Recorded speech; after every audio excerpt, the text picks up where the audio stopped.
Media was back at Bills practice earlier this morning, and a number of guys did not participate today. Ty Johnson, Khalil Shakir, Keon Coleman, Skylar Bell, Quentin Skinner, Connor McGovern, Ed Oliver, C.J. Gardner-Johnson, and Jalen Kilgore.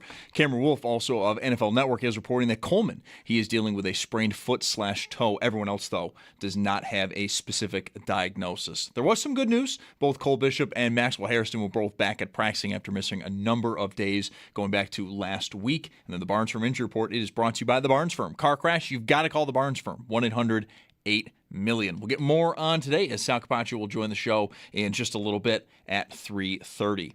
Bad day for the Chargers. 3 players were injured today at their joint practice with San Fran. Center Tyler Biadasz had to leave practice on a cart, while wide receiver Quentin Johnston and linebacker Kyle Kennard both came up limping. No word yet, though, for any of them on the severity of these injuries. The Giants signed running back Najee Harris to a 1-year deal. And speaking of running backs, Jets' Breece Hall is going to miss 2 to 3 weeks with that groin injury. 6-game homestand starts tonight for the Bisons. They take on Lehigh Valley. Tonight's matchup at 6:35. Over in Major League Baseball, the race for the final wildcard spot in the AL is beginning to heat up. 6 teams are within a game or less from that final wildcard spot. The Blue Jays are one of those teams. They are at Tampa at 6:40. The Yankees, they are also in action at Baltimore at 6:35. And then at 7:10, the Mets, they host the San Diego Padres. That's Paddock Chevrolet Sports Update. Paddock Chevrolet with you for the extra mile since 1935. I'm Zach Jones for Western New York's Voice of the Fan, WGR.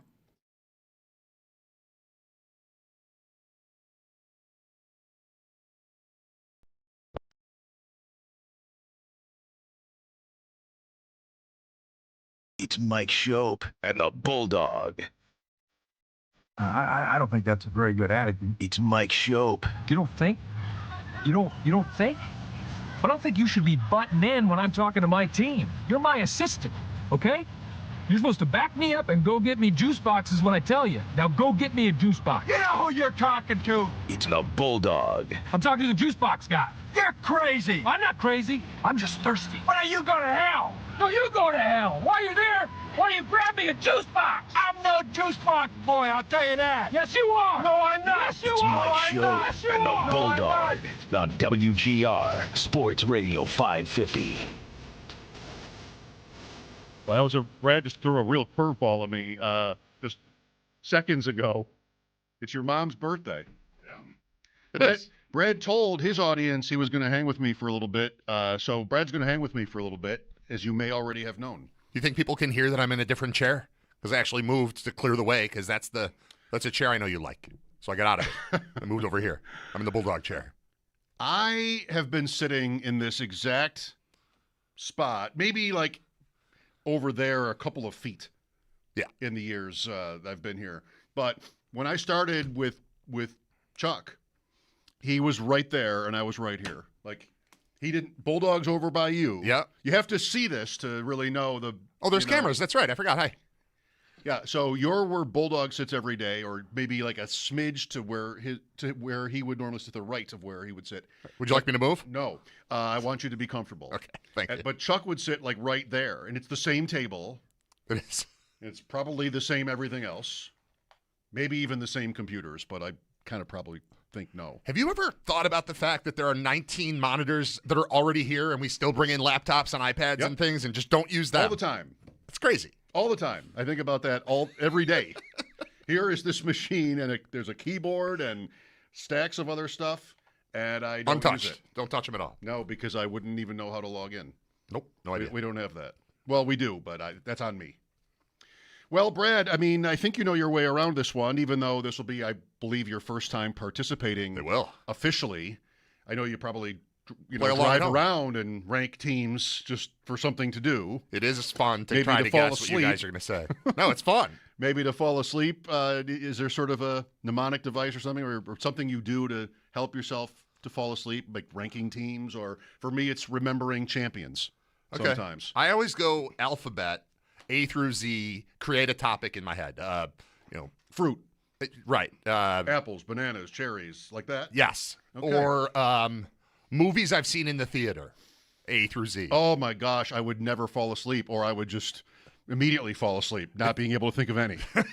I don't know. No, it's usually you get to like letter I is where things kind of fall apart. If you're trying to do fruits or you're trying to do vegetables or you're trying to do I Am Sam. cities I visited. You see it in the theater? Yep. Okay. I didn't see Independence Day. I saw Independence Day in the theater.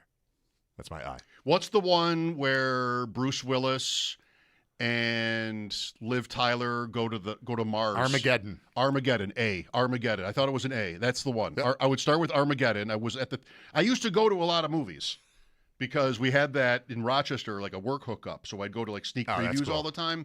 But I've been to 3 in the last 25 years. My wife and I have been to one movie ever. We've been married for Same. 17 years. Same. And it was because a guy that we know made a movie. And it was like the Buffalo Film Festival. So we went to his movie. But we'd never just bought tickets to go to a movie, ever. My wife and I went to the second Willy Wonka, the Johnny Depp, Yep. Charlie and the Chocolate Factory, yep. with a bunch of her family.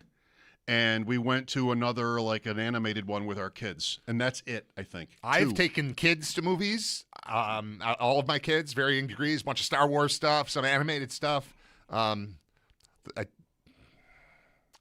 I take it back. We have been to the drive-in. I've been to the drive-in. That has to count. With the entire family to see one of the terrible Jurassic Park movies. One of the bad ones, not the good one. Really? Yeah, it was There's bad. a good one? You're telling me there's The a good first one? one's great. Was it? Oh, yes. Never saw it. Totally worth it. I thought it was stupid I've when been it to the first place. came out. You've been to Jurassic Park? I've been to Jurassic Park. There were no dinosaurs. What are you talking about? It's by Honolulu. Oh. The park where they filmed it. Oh, but No dinosaurs. so they're all dead Big now? lie. They killed them? I don't know what happened. They Stop won't tell you. feeding them. There's no sign. There's not even that plaque like at rest stops that explains that this, explorer from 1806 stopped here once and we've got a statue. There's nothing. There's a sign at the road. That's Oahu, right? There's a sign at the road that says this is the entrance to where they filmed Jurassic Park. Wow. We got to get to this. I've already taken enough of your time. It's time for Reverse AFC Power Rankings, powered by Empire Electric, your local neighborhood electricians. EmpireElectricians.com. All right, so you got the idea here. We go backwards. Yep. Worst to first. Worst to first. Is there a doubt in your mind at number 15? 16? At 16? Yeah, there's 16 teams. That's right. There is kind of. But I'm not on an island with this one. I just, even Sam Panayotovich on Friday, I still hear some optimism, and I kind of want it to be right, but I am dead on Tennessee. I think the quarterback is bad. I think the coach is bad. I think the organization is bad. I mean, I don't know, Carnell Tate, but Yeah, that's not anything. Miami is supposed to be the one, right? That's where I was not- leaning, but I'm looking at Tennessee, and I don't see anything that I like about them. Miami, this would be, big news because Miami's been at 16 for months. But if you think they're better, I'm not sure you do. If you think they're better than Tennessee, then we've got something. No, I don't think they're better than anything. That's exactly where I was going to go, and then I'm going to be in. There's a little dogfight here for number 15, but I would put Miami 16. We're saying Miami? I would say Miami. Fine. I'm not going to fight for that. 15, I'm on Tennessee. We'll take Tennessee right there. Yep, that's fine. Okay. Reverse AFC power rankings. You seem to be like a natural at this. I've done this sort of thing before. I have played the home game, the car Yes. game. I drive home in the car and I listen to this stuff. I like it. You What I have can, not name figured all out- the teams. Yeah, Bulldog has a list up, I have a list. usually. Okay. I have a list up just to make sure. Yeah, I should get one probably just in case. Yeah. I forget. No, this is a good way to fall asleep too. It's just naming all the teams in the division in your head. Or to listen to it. Perhaps would be a good way to fall asleep. All right. Somebody tweeted me yesterday that my broken headphones are starting to make noise now. And I'm a little bit distracted by that because it feels like maybe they're coming apart. And I don't want it to make any noise. I don't even care. It doesn't work anyway. I just don't want it to be distracting to the listeners. Or the viewer. It's not even on your ear, man. It's nowhere. It's just kind of It's nothing. flopping around. Yeah. Well, somebody tweeted like it's sort of flapping in the wind. Yeah. There's no wind. There's It's not even still wind. noisy. I'm sorry about that. 14. Jets or Browns? Jets. Browns. Browns. I'll allow it. Tiebreaker. I'll allow it. We have Zach, too. Yeah, I'm game for Cleveland. Jets or Browns? Cleveland. Browns 14th. 13. Jets. The Raiders. Jets. Yeah. You know, I had Dan Leberfeld yesterday, and he was talking about like how they have a lot of weapons. I can't believe that. I couldn't even name them. I forgot about Omar Cooper yesterday when I was trying to reflect on his comment. But, geez, I mean, Wilson is really good. He's good. Hall's hurt. Hall's a running back, and he's hurt. And I'm done. Well, and also I'm trusting this time it'll work out with Geno Smith. I really like this division the Bills are in. Oof. All right, so that's 13. We're good with Jets at 13? Jets, 12. I'll let you go first on 12. I don't know how to not say Raiders. Yeah. Pittsburgh. Ooh. Much prefer the Raiders' weapons and talent to Pittsburgh's. Much. Pittman and Metcalf, I just don't like Rodgers. Like, Pittman and Metcalf are okay, if not better than that. That's it. I mean, but I just don't. I think Aaron Rodgers, anytime you saw the Bills' preseason game against Carolina, Rodgers would throw the ball away on every play in that game if he were Allen. Now, I mean, a regular season game. In like a pouty way, too. He would just be like, yep, that's not my fault. I'm not taking that hit. Right. No one would have touched Aaron Rodgers in that game, and I think that would have been true in a regular season game. That's probably right. I'm just like, it's gotta crack. All right. I'm Pittsburgh, you're Vegas. Putting Steelers. Oh, do we do tiebreaker here with? Yeah, Okay. I like Pittsburgh here. It's another year where they don't seem to have a plan past, the season that is. Okay. 11. Vegas. Fine. My light is on, though, for those guys. Mendoza being good, getting in pretty early, if not week one. Genti being great. Bowers being the best tight end in the league. He'll be the best ever, maybe, when he retires, I think, if he stays healthy. It's a Mendoza question for me. I don't. There's something that's just not right there. There's something that seems broken about the guy. He's the only Heisman winner who I saw play in college live. Oh. All those years voting for the Heisman, I don't think I ever saw anybody. Maybe. Do you still vote for the Heisman? No. No. Why did yours go away? Because one year I didn't get the ballot. Same. And I think we have the same story. I wrote the guy, Henning. Yeah. Every year I'd get the ballot and the magazine and the charity donation, all the stuff. The program. And one year I wrote him and I'm just like, hey, I'm just wondering when that comes. He's like, yeah, we realized you don't cover college football. So you're out. I'm like, okay, that's fair. I don't. Yeah. I voted for a decade, and we had never even talked about college football. That's not exactly my story. My story was that it went to an email address that I stopped using or something. Oh, so they contacted me, and it was the same thing. I reached out, like, hey, what's going on? Like, you're too late. And then I just fell off the list, never got back on it again. Sad. Yeah. Sad. Well, you do cover college football. I do all the time. So you didn't deserve to be ostracized. I am like the that, baby being thrown out with the bathwater. as they say. Yeah. 10. Colts. It's got to be the Colts. We can't ever break this streak. It's got to be Is that where the Colts. they always land at 10? This is their spot. They're always 10. They're never higher because they're maybe okay. They're never like in the playoff range. And there's nobody I want to replace them with. I mean, even today. It's already written. 9. Whew. I know, right? Now this is where the tear break happens. Yeah. Yeah. You're our guest. Lead us off. 9. This could be almost anybody. I'm trying. Chargers. I gave you enough time. I'll say Chargers. Chiefs. Chiefs are my answer. We both had We both we had both had AFC West. Chargers. Chargers, Chiefs. I love the Chiefs here. Chiefs. 9. Wow, that's going to be talked about. Is it? By me Okay. later. 8. Everything's content, Brad. You know that. I got you. I learned from you. Gotcha. Chargers. I like the Chargers to win that division. Headphones. Ridiculous. I like the Chargers to win that division. Is anything okay? You're not saying the Chargers then. It sounds like I can't.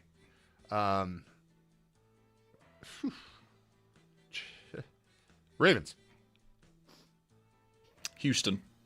Uh-oh. Oh, Now what boy. happens? What are the rules? We have a Chargers, we have a Ravens, we have a Houston. Does anybody want to come around? Change their vote. I can abide by Chargers. I can't abide by Houston. On the traders, the Ravens, Texans, and Chargers would not be allowed to vote in the next round. Right. They're all tied for the vote, so Right. they would not be allowed to vote. They're out. They can't vote. So what do we do here when you've What got? did you say? I said the Ravens. I'll come around to that. I'll move to that. Okay. We don't have all day. I mean, we kind of do. We kind of do, actually. Exactly what we have all day, don't we? We were obligated to spend all day here, and that's a wonderful thing. 7, L.A., Houston, Brad, one or the other.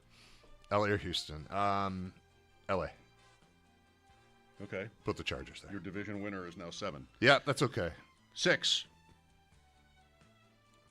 I think now we have to be at Houston. I like Houston better than I like New England.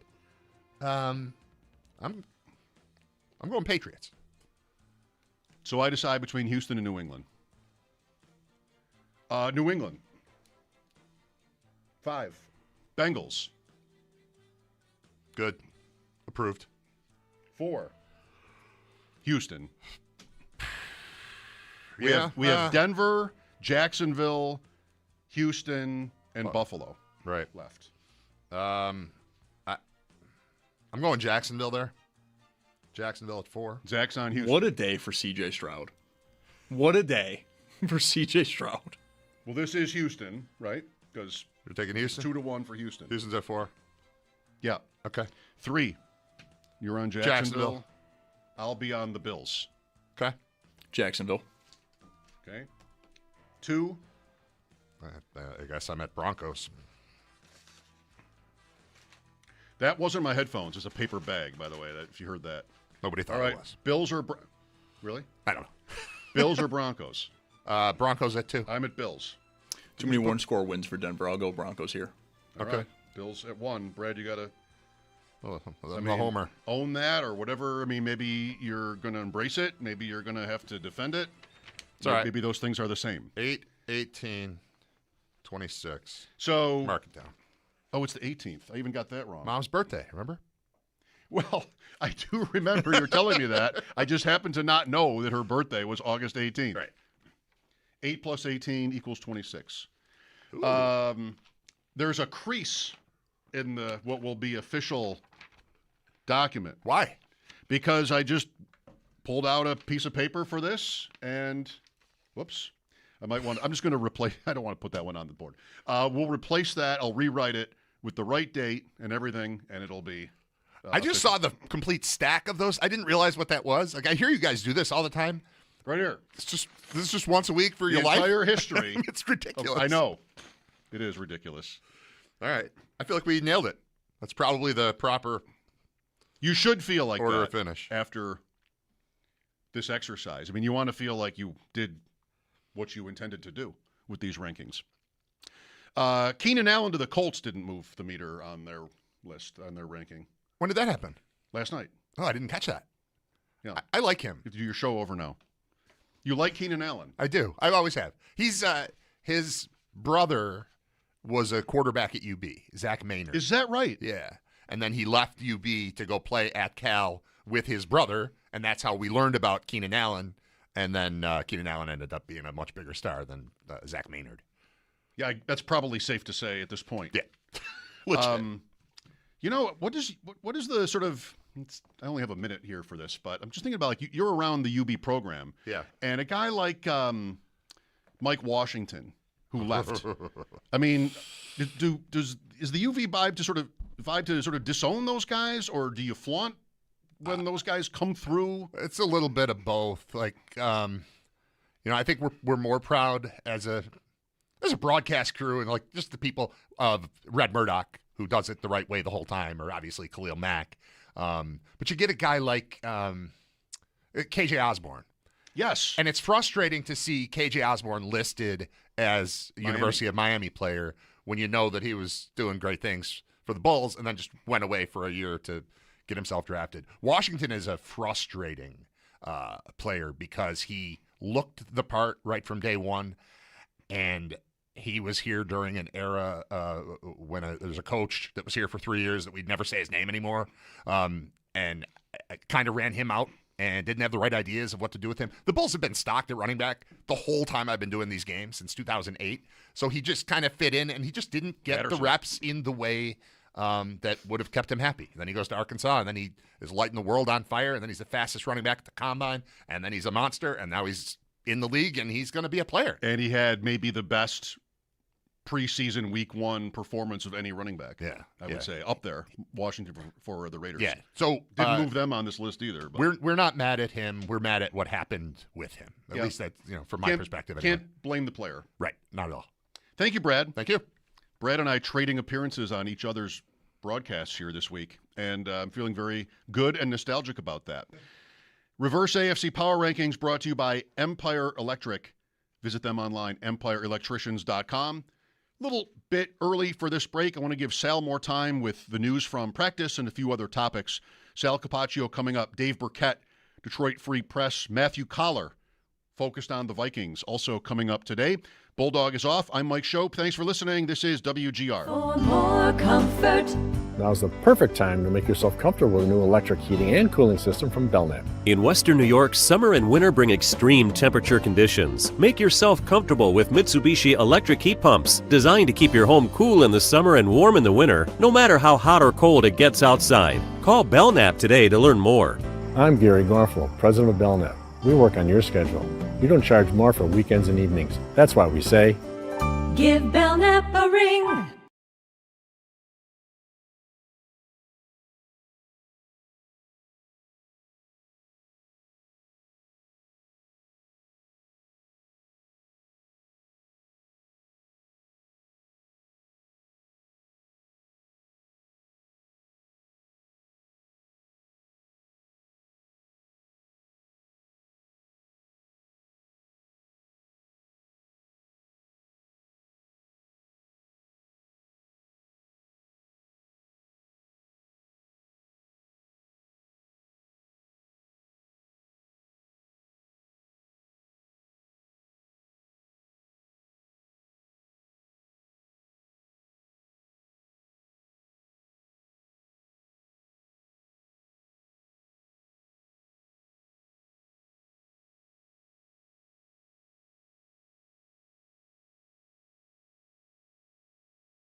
Okay. Bills on the field, the new stadium field today again, and a big crowd there to see them that can vouch for this. The Bills report more than 41,000 in attendance this morning at the new Highmark Stadium, which I drove by last night on my way to the fair, and man, lit up. Yesterday I was talking about, would like to hear Sal comment on this too, just how long it might take to get used to it, Sal. I mean, you're going to the fair today, I think. I mean, you're out at the stadium already today, and that's your beat. But, man, like for me, it's not every day. And going there last night with it lit up, and I was the guy at the red light taking pictures, it's gonna be a while before, we get used to the fact that this is the new place.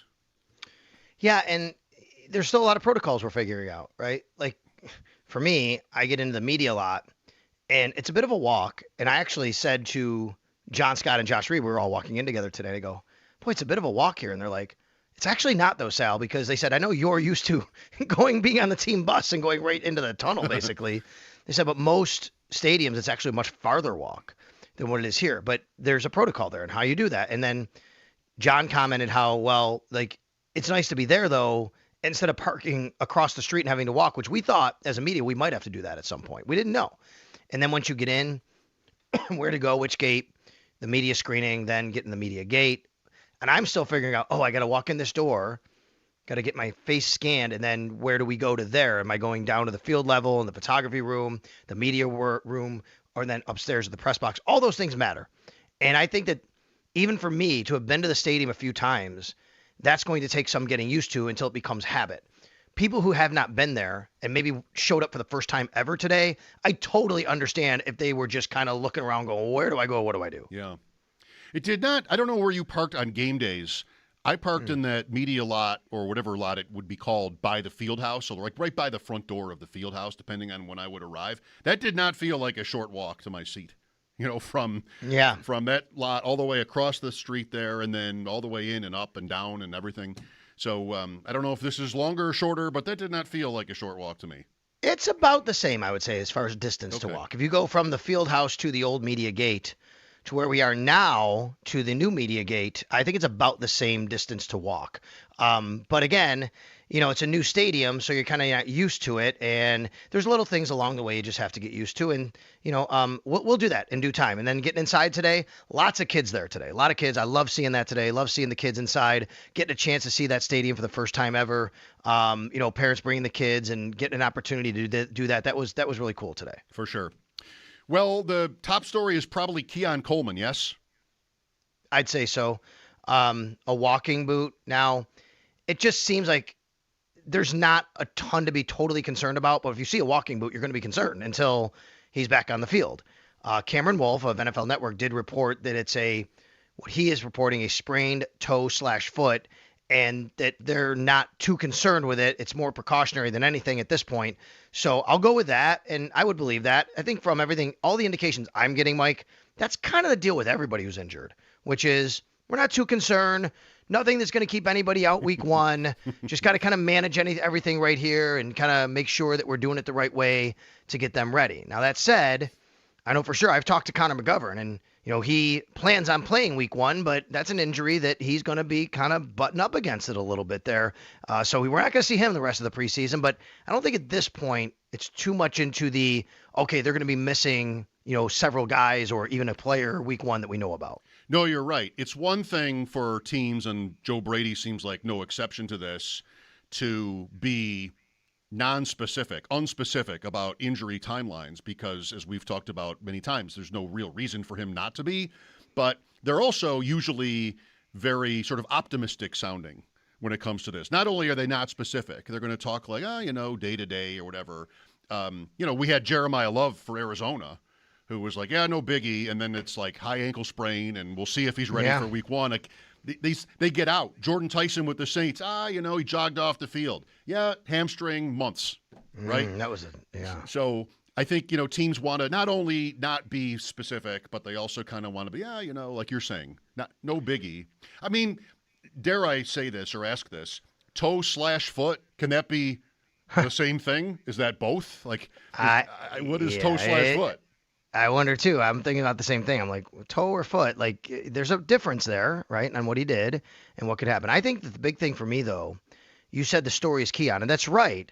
But it's actually the wide receivers overall because of Keon being a part of that. I mean, you have to think about today, Mike. DJ Moore did not take any team reps. He only took individual position work. He was practicing, so good news there. But he didn't actually go out there with the offense against the defense. Khalil Shakir didn't practice today. Now, we do not know if that was a vet rest day, but it didn't seem like anything happened, and he was just kind of on the sidelines walking around. So maybe it was. They took a day off him. That's fine. Keon Coleman was out, as we just said. Skylar Bell is still out. That's 4 of your top 5. The only one in the top 5 that was practicing today in full was Joshua Palmer. And I'm looking out the first-team offense. There's number 5. And, oh, by the way, he's playing with Jamori Macklin, Steven Gosnell, Mecole Hardman, and Dante Pettis at times. Yeah, we talked about how Allen was going to play against Carolina. When you do that, you're kind of, I think you would want to be committing to everybody on your starting offense to play. That's correct. Right? Because what's the point if it's Allen and second stringers, especially up front? That's one thing we didn't talk about. You'd never do the second string offensive line with Josh is starting. No. That is correct. That's one thing we didn't talk about yesterday from this game is that basically that's what Bryce Young had. But because of injuries. Like he's got 3 linemen who are down. And, they didn't get a first down in the game, right? The starting offense for Carolina, like big deal. So you're not going to mess around with Allen if you don't have your starting wide receivers. I think that's a given, isn't it? No, that's exactly right. If Allen's out there, the starting offense is out there. I mean, for the most part. If you have to change out a running back, that could be a different deal. But you want that. You certainly want the starting offensive line. And again, that goes back to Connor McGovern. He has said to me multiple times in the past, as long as 17's out there, I'm going to be out there. And he is very confident in his own mind that he's going to play week 1, but that's something that's going to linger. We're going to be monitoring. I think to me that's the only one, but man, it's still no CJ Gardner-Johnson out there. He missed today. Jalen Kilgore was out today. Still no Ty Johnson out there. You're missing some guys. Now the good news, they did get back Maxwell Harrison and Cole Bishop in the secondary, so that was good to see them back out there today. But these are things we're going to have to start monitoring, especially preseason game number 2. I would say, Mike, the one real good thing about the way it works out with math is their last preseason game is next week, Thursday night.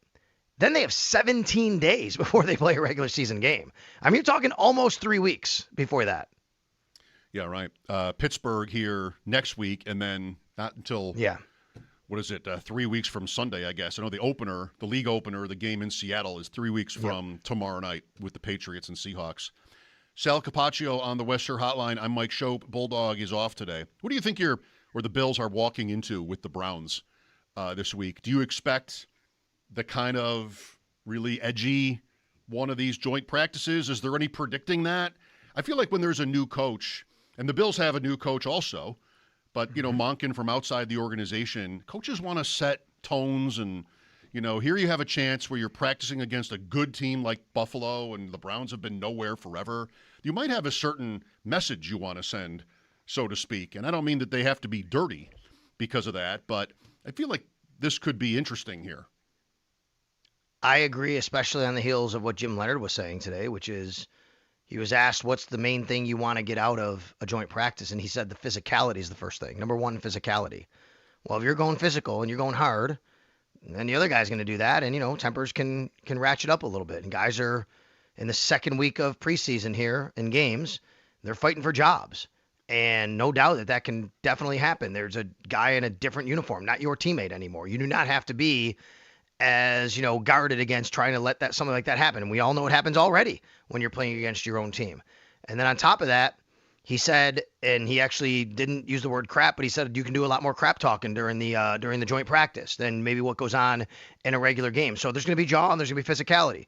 I think it just comes down to guys understanding, not what situations they're putting themselves in, not hurting themselves, hurting their team as far as, getting hurt or something like that, getting the work done you need to get in practice. But no doubt, I think about that stuff. Now, the last couple of years, I don't remember anything really bad happening like this against Chicago. Maybe a scuffle or two here or there.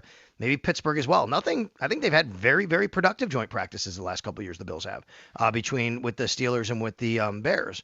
So hopefully that happens here, but you just never know. And I've heard Brady say, and I've heard other coaches this year say, and I don't think I'm really used to this, but when it comes to like a fight in practice. I mean, absolutely not. And like Brady said, I mean, he as much as he can sort of talk all around stuff, he was pretty direct about that when it happened at Fisher. And someone, I'm not sure if it's the Cleveland coach, but somebody else I remember hearing say, like, you're out. If there's a fight in a practice, like, you're just not, you're done from practice on that day. So I bet like both, at least Brady will want to remind everybody of that here this week. Yeah, and there could be different circumstances that everything can kind of change and moving target. Well, I didn't want to do this or punish a guy a certain way this way or not punish him or whatever. So we'll see what happens on Thursday. It is the only day they're going to practice. And, sometimes these joint practices can go multiple days. It's the only time they're going to do it. It's going to be early afternoon, like 1 p.m. hour. 1:20, I think, is the official start time, I believe I heard today. And then they're going to have an off day on Friday. And then they'll play the game on Saturday at 1 p.m. So tomorrow will be a travel day. You'll have the joint practice on Thursday and then the game on Saturday. We've talked many years about this in the past, and I've made it clear. I like joint practices / scrimmages more than I like preseason games from a evaluation and coaching standpoint. I get why you do it from a fan standpoint, a media standpoint, watching the games aesthetically. But I think you get far more out of these things than you do in a game situation. You can still get a lot out of a game, but Mike, you can have coaches script what they want. Hey, Coach Monken, how much do you want to do red zone against each other? Hey, Coach Brady, how often do you want to do 2-minute drill? Do you want to do starters against second string? Like all that stuff, you can just decide beforehand to put your guys in situations you want to see. It would be possible to do that in a preseason game, but it would take a lot of coordination. That's right, yeah. Hey, we just need you to let us go down to the 20-yard line on this play, and we'll take a knee, and then we'll run our next play from the 20-yard line. It'd be tough to bet on these games like we can now if you had it work like that. But there's always, I think, been, not always, for a long time, there's been some small level of coordination, maybe at times, at least, if not every game, between coaches. And I think there's sort of like an implicit understanding. We're not going to overtime, right? We're can't not do really that anymore anyway. Can't do that anymore anyway. Oh, that's right. Well, we had Indianapolis and New England and then a tie. But you're going to do your best to avoid that before they banned it, I guess. Browns, speaking of betting on this stuff, the Browns I looked today were a 3-point favorite in this preseason game. What are your thoughts on the Bills at 1.5-point favorites in Houston for the opener? Once we get week to week during the season, I'll always ask you about like sort of whether the line makes sense to you. How do you feel about the Bills as a less than a field goal favorite in week 1? Can I just make a point about the Browns real quick? Yeah. Because you just brought that up. The Browns are generally like kind of a feel-good story this time of year. Like, okay, you know what? Let's see what they have. Maybe they have something. They got some young guys and some things going on. And they made some changes. It feels totally the opposite this year. Like, I know the Browns are the Browns and they've been bad, but you get a little bit of that optimism this time of year. I have not heard that and seen that. All I've seen is like negativity about them because of Watson. Yeah, that's right. It's the quarterbacks, and Watson and Shedeur isn't doing much, and they can't decide who they want. There's no more Myles Garrett, right? So it's just super interesting. So maybe this is the year they actually do something. I don't know. It's kind of interesting. I wouldn't want to say as a blanket statement that Shedeur Sanders isn't likable, but he was a very polarizing player coming into the league, and you can see him as an underdog. He's a 5th-round pick now, but it's Deion's kid, and Watson is absolutely quintessentially not likable. So, and I think he's terrible. And I think maybe Sanders isn't much better. So you've got how optimistic can you be? You take the Jets or the Raiders, even the Jets, but especially the Raiders with new quarterbacks. Like you can kind of see it. You can squint and see it where maybe there's like a good season. Cleveland, like you said, though, you never know with this stuff, and maybe that's. I mean, when even now, just as I'm talking with you, Spencer German, our friend over there, you've had him on. He's in Cleveland. He just wrote that Todd Monken ended practice with 11 minutes left on the clock during the final session after a pair of overly physical plays. Someone hit Shedeur Sanders on one play, and then Aiden Huntington knocked Quinshon Judkins to the ground. Like those are the things you keep reading about with the Browns. Like they can't get out of their own way, literally and figuratively in this case, basically, right? That's what the Bills are walking into. Right. That's exactly right, Mike. So maybe Thursday we'll get a little bit, more testy than what we've seen the last couple of years. You asked me about the Bills, 1.5-point favorites.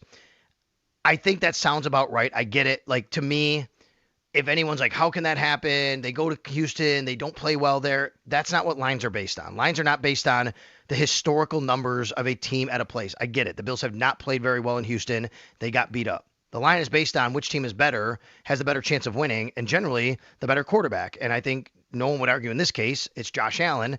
And yes, the Bills have a new head coach and new defensive coordinator. They're not 3 or 4 point favorites. It's 1.5, which I know these days are a little different than it used to be the old 3 points for home team. But it's basically telling me it's about it's the Bills. Well, I mean the Bills are the favorite here, so I guess they'd be a little bit more at home, I guess. But yeah, I think that's about right. It's about an even game. 1.5 point favorite is not much. I am finding more and more analysts are talking up the Texans. Now today it's Warren Sharp and about Saw that. How Stroud's performance last year is somewhat misunderstood because of injuries. Today there was a report that they're not expecting to have Tank Dell ready for the opener, but people love Collins. Jaden Higgins is a kind of a fantasy darling this year. David Montgomery could be just right for what Houston needs. I mean, last year they thought they were going to have Mixon, and then he just never played. And then you had Woody Marks, and they just, they had more challenges than I think we sort of stopped and noticed. But more, like Aaron Schatz calls them the 1 seed in the AFC, Sal. I mean, just more and more. Well, some of that might be because of their schedule too. Right. Mm-hmm. I mean, they're the crossover. I think I have to look. Are they playing the other South? I'm not positive. No, for sure. They play the AFC North. The AFC North gets the NFC South. Okay. And I don't know who the other side of that is for the AFC South teams, but also they have each other. That usually helps. Yeah, exactly. AFC South, good AFC South teams can sometimes get fat off of that. Last 6 times the Bills have been in Houston, they have lost all 6, going back to 2012. And Houston never needed more than 23 points to win a game. All 6 of those games. Again, is that relevant to what happens in a month? No, but it just so happens that Houston is 6-0 in those games, including the playoff game, and they never scored more than 23. 21, 23, 20, 22, 23, 23. Pretty consistent. But to an extent, they've all been kind of the same game on the scoreboard. So, all right.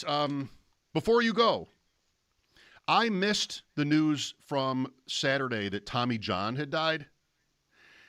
Former longtime pitcher, Tommy John surgery. I read today from Fangraphs, more than 2,700 players have had Tommy John surgery in the major leagues, he being the first. I don't know if he was interesting to you, if it's a little bit before your time as a Yankee fan. I wanted to tell you, basically the only short, stint I had as a ball player where I was good, like at least pretty good, never great, was when I was a pitcher as a teenager. And I patterned even though I'm right-handed, patterned my rotation after Tommy John. And I'll never forget playing catch with my dad in the yard. And suddenly I was just throwing the ball differently to him, pitching to him. And he's like, "Where did you get that?" And I told him, even though he's left-handed, like Tommy John, that very smooth kind of long motion. That rock, what you see with him. And so, again, I don't know if he meant anything to you, but I missed the news of his death. I saw from the Old Timers game that he didn't go and had issued a statement that he was just not well enough to go, and he died literally a week later. He was not it was not too before me because he played so many years. He played 26 years. At the end of his career, he played from 86 to 89 with the Yankees. Amazing, right? I mean, I didn't even realize high school that he went back there. Yeah. He went back there at the end of his career. I'm looking at his reference page now because I remember him playing. I'm like, man, I remember him playing, but was it the tail end? No, it was the tail end of his career, but it was the late 80s. He was with the Yankees from 79 to 81 and then back 82 and then back again from 86 to 89. So, I just remember. Yeah, and I just remember growing up him being a guy that we'd talk about a lot. Oh, Tommy John. I mean, just for whatever reason, playing, I don't know, not Stratomatic. We had another one that we played when you spin a dial and it landed on something. All-Star Baseball. There you go. Probably that's right. All-Star Baseball. We did that one. And he was in there. And then the surgery stuff. And these days, because I coach, you pay attention to these things. You have to do these trainings, and you hear about some of these surgeries and kids at different ages and what they're doing. And it's remarkable, like, where this has gone with Tommy John surgery and how many of these guys are throwing gas after they have it. It's a year later. It's crazy. Or even twice. Yes, it's amazing. I mean, we're into the thousands, literally. But, yeah, I was like the only three-quarter right-handed pitcher in world history. I was mimicking Tommy John's rotation from the other side. Okay, thanks for your time, Sal. We'll catch up as you either are on your way to Cleveland or once you get there. You got it. Sal Capaccio on the Western Hotline. His appearances on WGR brought to you by Outlet Liquor, the place to buy a case. What's your outlet? The home opener is against Detroit. And as these things have gone, largely because it's an NFC team, we have not had many visits from Detroit guests over the years, but we've got one scheduled for about 15 minutes away. Dave Burkett, longtime writer on the Lions beat and columnist for the Detroit Free Press. So I'll talk to Dave here coming up. Matthew Collar later as well. This is Mike Schopp. Thanks for listening to WGR.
Nice of Brad Ryder to sit in for reverse AFC power rankings earlier today.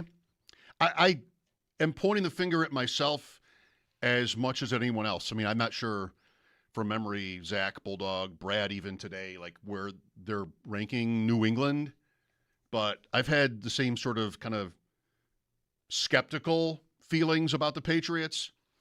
But I also think when you do this and you're trying to really rank teams best to worst, or worst to best in our case, New England at 6 and the Bills at 1 is very fishy. Like, just that's one where if I needed to fill time on a show in New England, I would jump on that probably. Like, what's the argument? I mean, what really is the argument for the Patriots being worse than the Bills, going into the season? I think you can do it, but 1 versus 6, I don't know. I've done it. I'm guilty too. Dave Burkett, Detroit, next.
Media was back on the practice field today as the Bills held practice earlier this morning, but a number of players did miss. Ty Johnson, Khalil Shakir, Keon Coleman, Skylar Bell, Quentin Skinner, Connor McGovern, Ed Oliver, C.J. Gardner-Johnson, and Jalen Kilgore.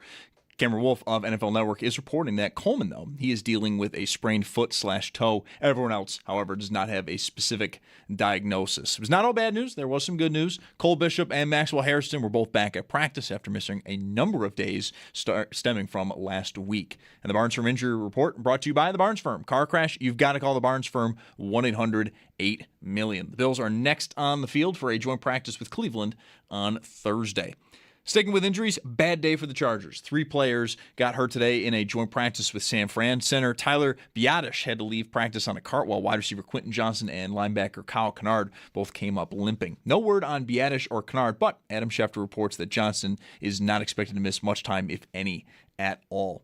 We've also got an update on Jets running back Breece Hall. He is going to miss 2 to 3 weeks with a groin injury. And then the Giants, they are signing running back Najee Harris to a 1-year deal. In baseball, 6-game homestand does start tonight for the Bisons. They take on Lehigh Valley tonight at 6:35. And then over in Major League Baseball, the race for that final wildcard spot in the AL is starting to heat up. We've got about 40 or so games left in the season, and 6 teams are within a game or less of that spot. Blue Jays are one of them. They're at Tampa tonight at 6:40. Yankees also in action at Baltimore at 6:35. And then at 7:10, the Mets, they play host to the San Diego Padres. It's your Paddock Chevrolet Sports Update. Paddock Chevrolet with you for the extra mile since 1935. I'm Zach Jones for Western New York's Voice of the Fan, WGR.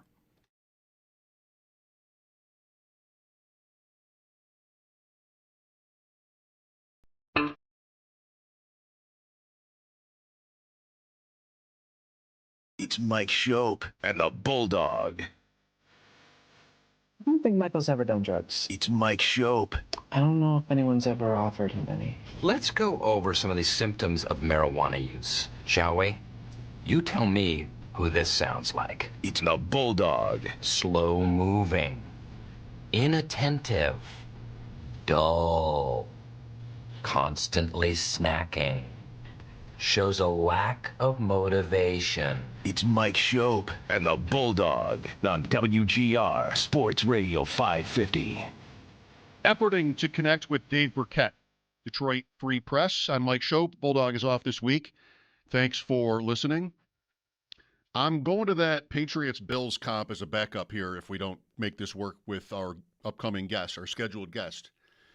Before knowing that I need to do that, if I need to do that, I'd like to comment on a tweet of mine from last night. It's simply a picture of a buck, a deer in my yard. I'd like to comment on that. So I received it seemed to me somewhat of a snide remark on Twitter. That can happen, by the way. You got to know going in, that can happen. To the effect of, how come only old people take pictures of deer? Like, hang on. Hey, slow down. I don't make a habit of taking pictures of deer. I've done it because I will sometimes see them in my backyard or even front yard, as was the case last night. So I admit to that. I have fruit trees, and guess what? And I also, my house backs up against the woods, so deer, you know, amazing how this can happen. Come out of the woods, not usually when we're outside, come out of the woods and eat the fruit off the ground, which I want to get back to that. But to finish my original objection to the, I thought, snide comment, I will take a picture of a deer and even share it with you if said deer is like 20 feet away and not running away. And that was the case last night. I opened my garage door to head to my car to leave for the fair, and here is this guy at Schopp Talk. Here is this guy just standing there eating the pears off the ground. You know, like we had a few minutes together, this deer and I. And I thought it was a shareable scene. So I don't apologize for it. I don't know if I'm what the Twitter follower was basically like, what age do you have to be to take a picture of a deer in your yard? I don't know, my age. Am I just now old enough to want to do that? This guy was like almost I could touch him. don't deer tend to run away from people? Or even do people run away from this kind of creature? Like, this guy's big. And I thought it was okay. I really didn't think I was embarrassing myself by taking a picture of a deer in my yard and tweeting it. And then somebody else came with how they eat all his pears and apples, these deer. And my thought on that is, great, I want that. Especially the pears, because my pears are not like pears. They're sort of like crabapple-y pears. Are there such things as crab pears? I don't know. But they're like little. The only use I've ever found, and I'm not even meaning me, for those pears is an ex-neighbor of mine would make a brandy out of it.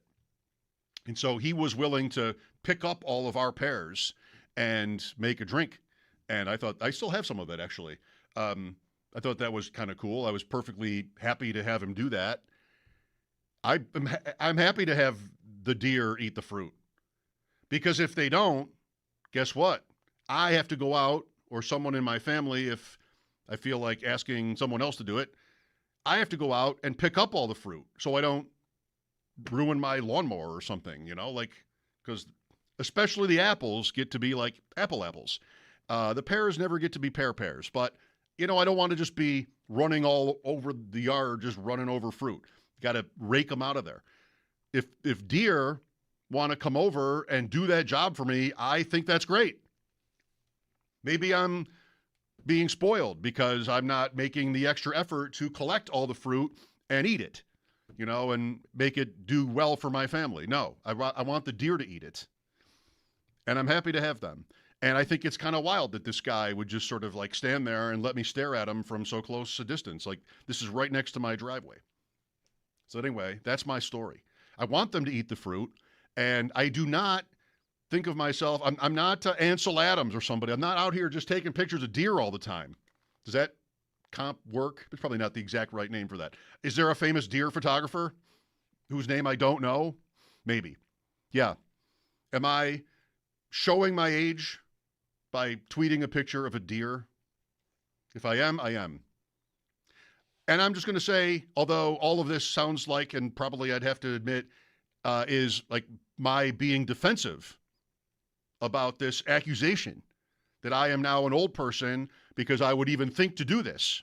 Well, if I am, I am. I got to own that. And I want in life to feel good about my age and not be ashamed of it. Because what am I going to do about it? As hard as you might try to make me feel bad about myself because I'm at an age where I would take a picture of a deer, if that even makes sense, you know what? Screw it. That's what happened. So there. Is this not a little bit impressive, though, this guy? Like, just sort of standing right next to me and not being freaked out? I mean, eventually, it was a couple minutes before he ran. I don't know if you know what I did? Yes. I thought the amount of time I needed to spend taking a picture of this deer was enough. And I took probably 20 pictures looking for the best one. And then I stopped and beeped my car to unlock it, and then the deer left. It was the sound of that beep that was enough. That was the moment for the deer to evacuate the scene. There. Deer gate. All right, last call on this guest, Zach, and then we'll just move on. Let's talk about the Bills and the Patriots together. We have a little more time than I expected, which is fine, because I think this is an interesting one.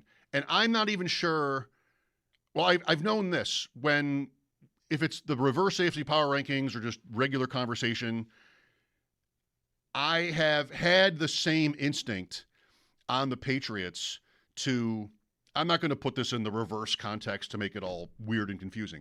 I've had the same instinct to put the Patriots down. But do they deserve it? Is what I'm asking myself here today when we wrap up the power rankings and they're at 6, even though they won 14 games, didn't they? 13 or 14 games, 2 playoff games. The first way to put a dent in that accomplishment by far is their famously historically weak schedule.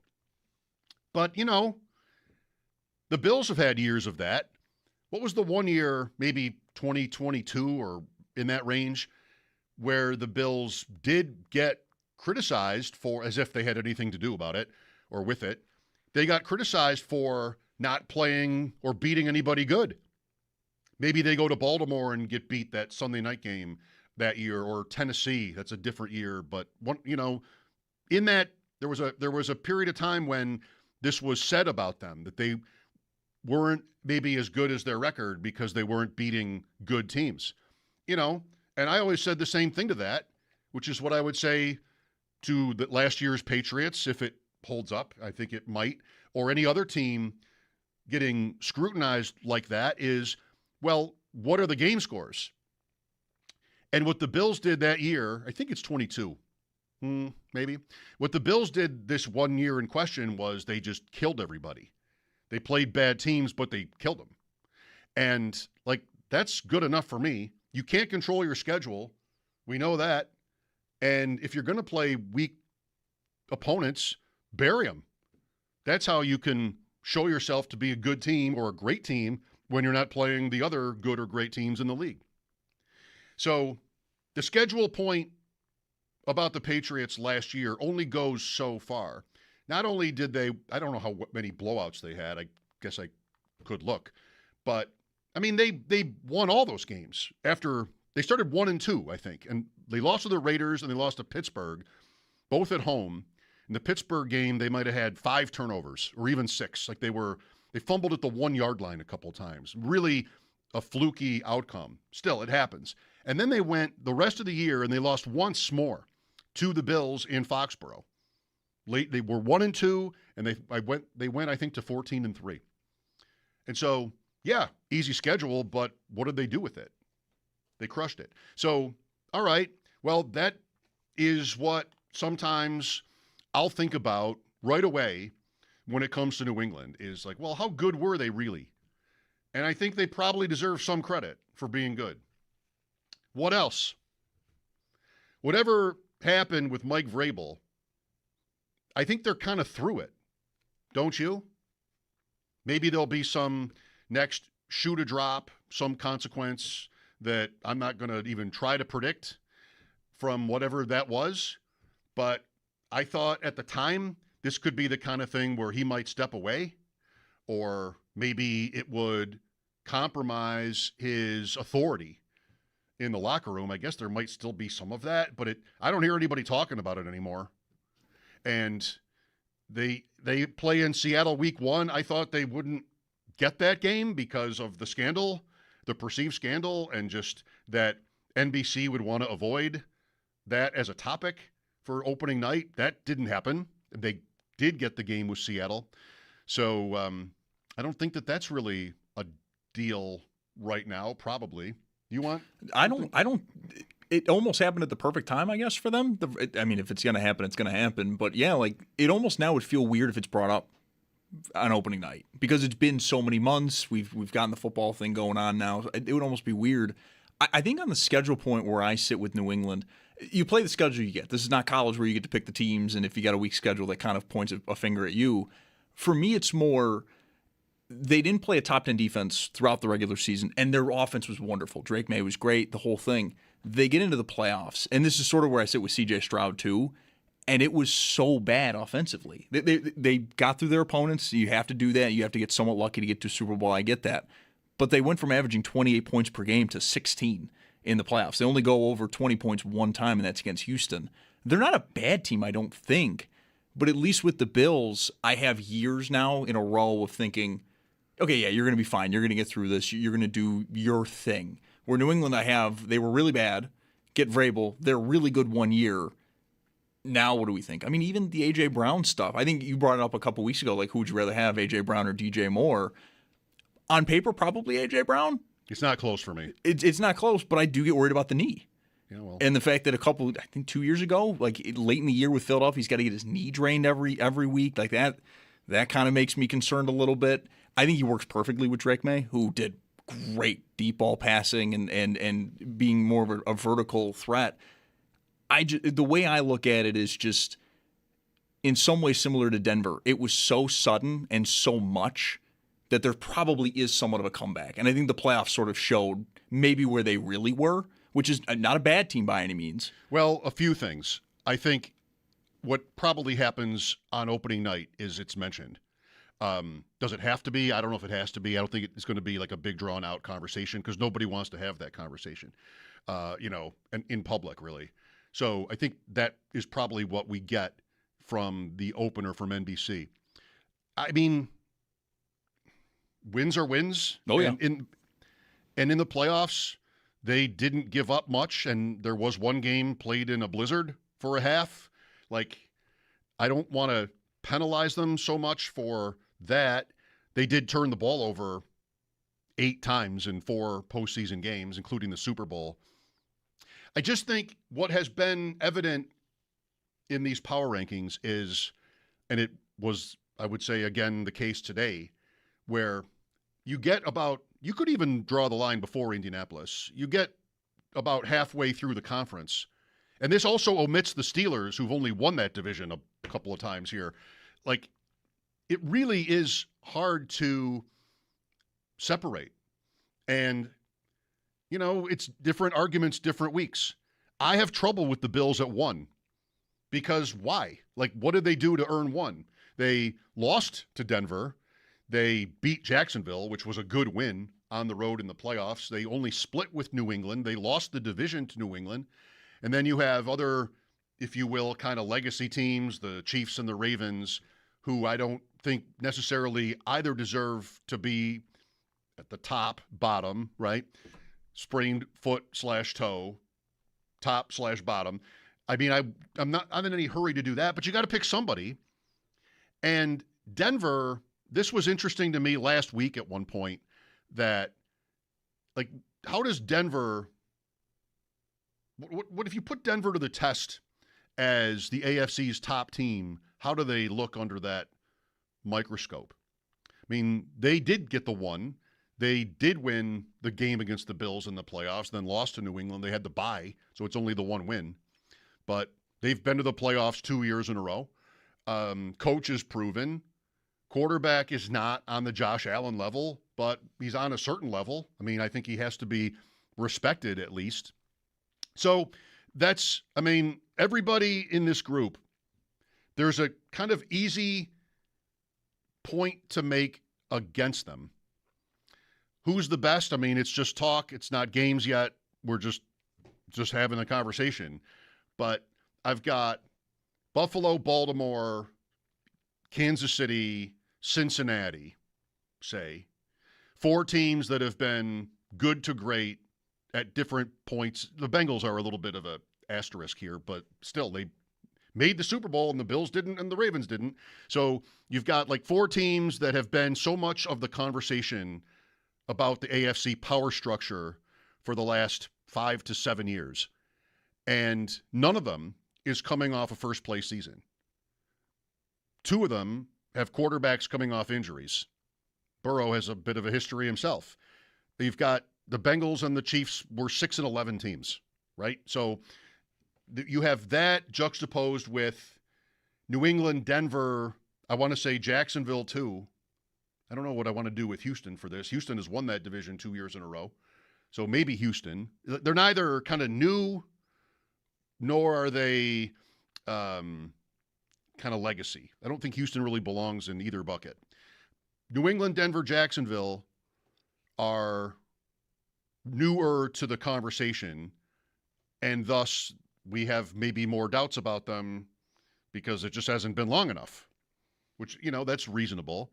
Houston and Pittsburgh, to me, are maybe more in the same bucket of teams where they've just been there and they've won divisions. They've been playoff teams, but have largely fallen flat. I mean, Houston wins a playoff game last year. It's against Pittsburgh, and they win by a ton. So anyway, it's just sort of, maybe it's all kind of obvious. It's just interesting to try to rank them. Not always are these rankings so interesting to do, but I think this summer it's been kind of cool for having so many teams in the AFC conversation, and any given day, there'll be something that comes to mind that makes me want to do it differently. The Bills end up 1, and if we ran that back tomorrow, I'd be like, what claim do they have to be 1? You don't have any AFC titles. You don't have a first-place season last year. You lost to another team in the conference. You lost to a couple of these teams multiple times in the playoffs. What exactly makes you 1? But then it's like, all right, well, who has the better case, or who has the best case in the AFC? I like this year and this offseason for that. And that's, who have I not mentioned? Like the Chargers Brad was conflicted about them when we did the rankings last hour, because the Chargers are, you think about their history, nobody likes their history. They're always criticized for being overhyped. And okay, well, fair enough. I think Herbert is the best MVP bet on the board. And he's not even that great a price. But at 10-1 in that range, he hasn't won one. I think this sets up to be a year where, they have to win the AFC West probably. I always say about the MVP, it's the quarterback of a team that won its division that, probably won at least 12 games. The Chargers probably will have to do that. But it's not crazy to think that they will, I think. So there's a team that maybe is the easiest to dismiss of all these guys because they have a history of disappointing. You have to be pretty good to earn that history. The Bills have somewhat that history in the last 6 years, don't they? Right? I mean, for all the winning they've done, then the playoffs come around and they kind of blow it. And the Chargers are maybe a poor man's version of them in this way. I think what's kind of fun about LA as a bet, or just sort of as an idea in this sort of context, is that exact thing, that they are the easiest team to dismiss because you have nothing. You have Sam Monson's MVP vote for Herbert. You have playoff flops. You have injuries, and they might have had a bad one today with the center going down. I mean, that could be major for a team. The Chargers suffered last year with their tackles hurt, and it really affected them. You don't want to lose your center, and he's actually good, right? He's a name we know. Yeah, it's just really fun to try to figure that out. It's fun, but it's also, that there's really nothing to figure out. It's still just going to be totally subjective, and Bulldog is big on the Bengals, which is fine. They have had some bad years. They've had a terrible defense. They have the Ravens and even the Steelers to have to beat out. They won 6 games last year with their guys. I mean, not for the whole year, but for a good enough Burrow, half the year last year. Still, what kind of season is that? How much, this is really the question. With any of these teams, how much respect do they really deserve? Well, the point I keep thinking of with them is that on the apps where you can see a point spread for every game on the schedule, they are favored 15 times. It's only 17 games. The Bengals are favored 15 times. There's a schedule worth taking a second look at, if that's true. So to me, and this Bulldog and I are different on them, to me, it's a little bit of a form of the Chargers point. They've got to do it before I'm willing to give them that benefit of the doubt. The Chargers have had better seasons of late than the Bengals have.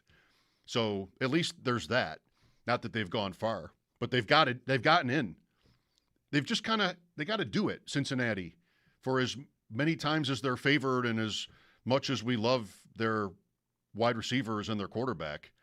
I don't know. That's just, I've looked forward to having a chance to stretch out on the AFC. It just happened because our guest, that didn't work out. But I'd love to hear some feedback. Like, who would be your number one? Do the Bills have claim to that? Do the Broncos? How many teams really could be number one? When we've done these rankings, it's been Denver, it's Buffalo today, it's been Jacksonville, and there's New England. And I don't know, if you want to bring history into it, it's not recent history other than last year with the Patriots, but there's a ton of it. If you want to talk about what it might be worth organizationally to have a championship history, I mean, they've got a stack of trophies. So that could be mentioned in their favor, I think, too, even though the players are probably all different since then. 803-0550 for your calls. We've got Matt Collar coming up at 5, so lines open for you now. This is Mike Schopp on WGR.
Media was back at practice today for the Buffalo Bills, and a number of players not practicing today. Ty Johnson, Khalil Shakir, Keon Coleman, Skylar Bell, Quentin Skinner, Connor McGovern, Ed Oliver, C.J. Gardner-Johnson, and Jalen Kilgore. And we have an update on just one of those players, as Cameron Wolf of NFL Network is reporting that Coleman is dealing with a sprained foot/toe. Everyone else, however, does not have a specific diagnosis. There was good news, though. Cole Bishop and Maxwell Harrison both back at practice after missing a number of days, going back to last week. And the Barnes Firm Injury Report is brought to you by the Barnes Firm. Car crash, you've got to call the Barnes Firm, 1-800-8-MILLION. The next time the Bills are going to be on the field will be a joint practice with Cleveland on Thursday. 6-game homestand starts tonight for the Bisons. They are going to take on Lehigh Valley at 6:35, while in Major League Baseball, there's about 40 or so games left, and the race for the final wild card spot in the AL is starting to heat up, with 6 teams within a game or less of that spot. Blue Jays are one of them. They are at Tampa tonight at 6:40. The Yankees, they're also in action at Baltimore, who is also one of them, at 6:35, and then at 7:10, the Mets, they play host to the San Diego Padres. That's your Paddock Chevrolet Sports Headlines. Paddock Chevrolet with you for the extra mile since 1935. I'm Zach Jones for Western New York's Voice of the Fan, WGR.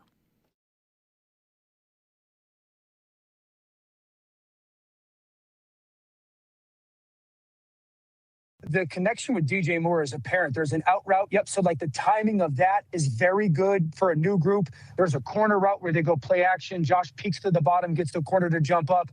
And then there's DJ Moore there as well. So like you can see that they're seeing it the same way. If that group steps forward and DJ continues to be a guy that we've seen over the course of his career, yeah, this offense will once again be one of the best. Dan Orlovsky, Mike Schopp here. Thanks for listening. No Bulldog this week. Tomorrow, Darryl Ryder from Cleveland. The Bills are off to Cleveland tomorrow for the rest of the week. Sal may join us as well. And also Mike Tanier will be on the show tomorrow. Where are you at in your, if I may, preparation for the season? That could be, if you're so inclined, fantasy drafts. That could be, if you're so inclined, betting, over-unders on the season, or stat leaders, the kinds of things we talk about a lot. We can't really do awards in New York State. Maybe you're not even listening from New York State. So, and then whatever else there might be, because it's under a month now. And I'm not the best, or am I, the best gauge when it comes to fantasy stuff, because I am always drafting. And tonight, our podcast, ADP Chasing, comes your way again, 7:30 on YouTube on the Ship Chasing channel, so you can check us out there. That's specific to best ball, which is where you draft, but you don't do anything all year. Like, you're stuck with everybody that you picked. And I admit, I've done a lot less of that format this year, because I just get, when I think about it, it feels just almost too hard. We like it. This is just me. I'm certainly not speaking for my guys on the show tonight, because I'm sure they would talk about it very differently. But for me, we like it because there's no work to do after the draft is over. There's no waivers to run. There's no lineups to remember to set. There's no having to worry about, there's a game in Paris this morning. I better get my phone out and take a break from church and breakfast with my family to make sure I've got the right guys in my lineup. Like, there's a lot of, if you will, labor in that, but in best ball, there's none. And fantasy players love that, because I don't have to do anything. I don't have to worry about Paris or Rio or Melbourne, Australia. More on that subject, by the way, in a minute. Roger Goodell made a comment. But it's just, you have to get so lucky.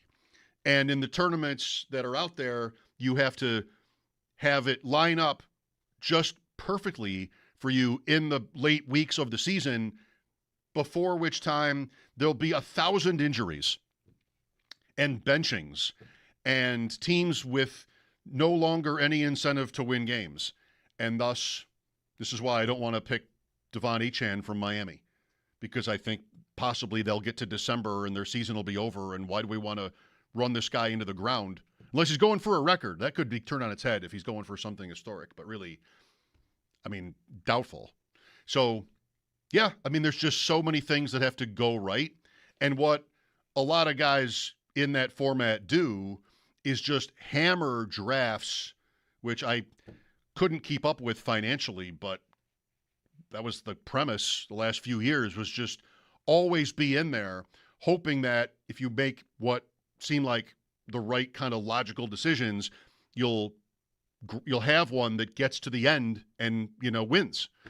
But man, it's just like it became a lot of money and a lot of time and just a lot of losing, frankly. That's kind of the weird thing about that is that that's a given.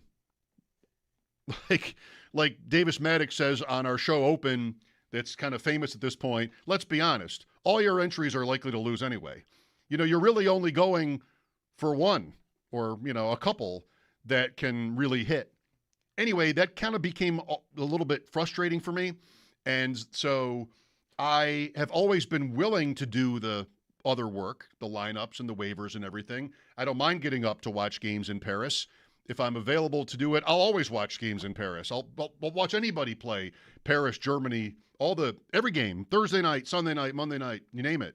Christmas, Thanksgiving, I watch them all. And I want to out-kick everybody in that sort of work. So give me the teams that I do have to do that stuff. I was looking at, so that's just one example. I was looking at just, for posterity, one day about a month or two ago even now, Bulldog and I did 8 division winner parlays, and we were having fun with, or I was, he was eventually, and there was a key difference. We were having fun with how insane the payouts were for like a $10 bet on getting all 8 division winners right. Now I know. What are your chances? There's a reason why a $10 bet on all 8 division winners is going to pay tens or even hundreds of thousands of dollars, because all your entries are probably going to lose anyway, right, Davis? So, yeah, I mean, that's true.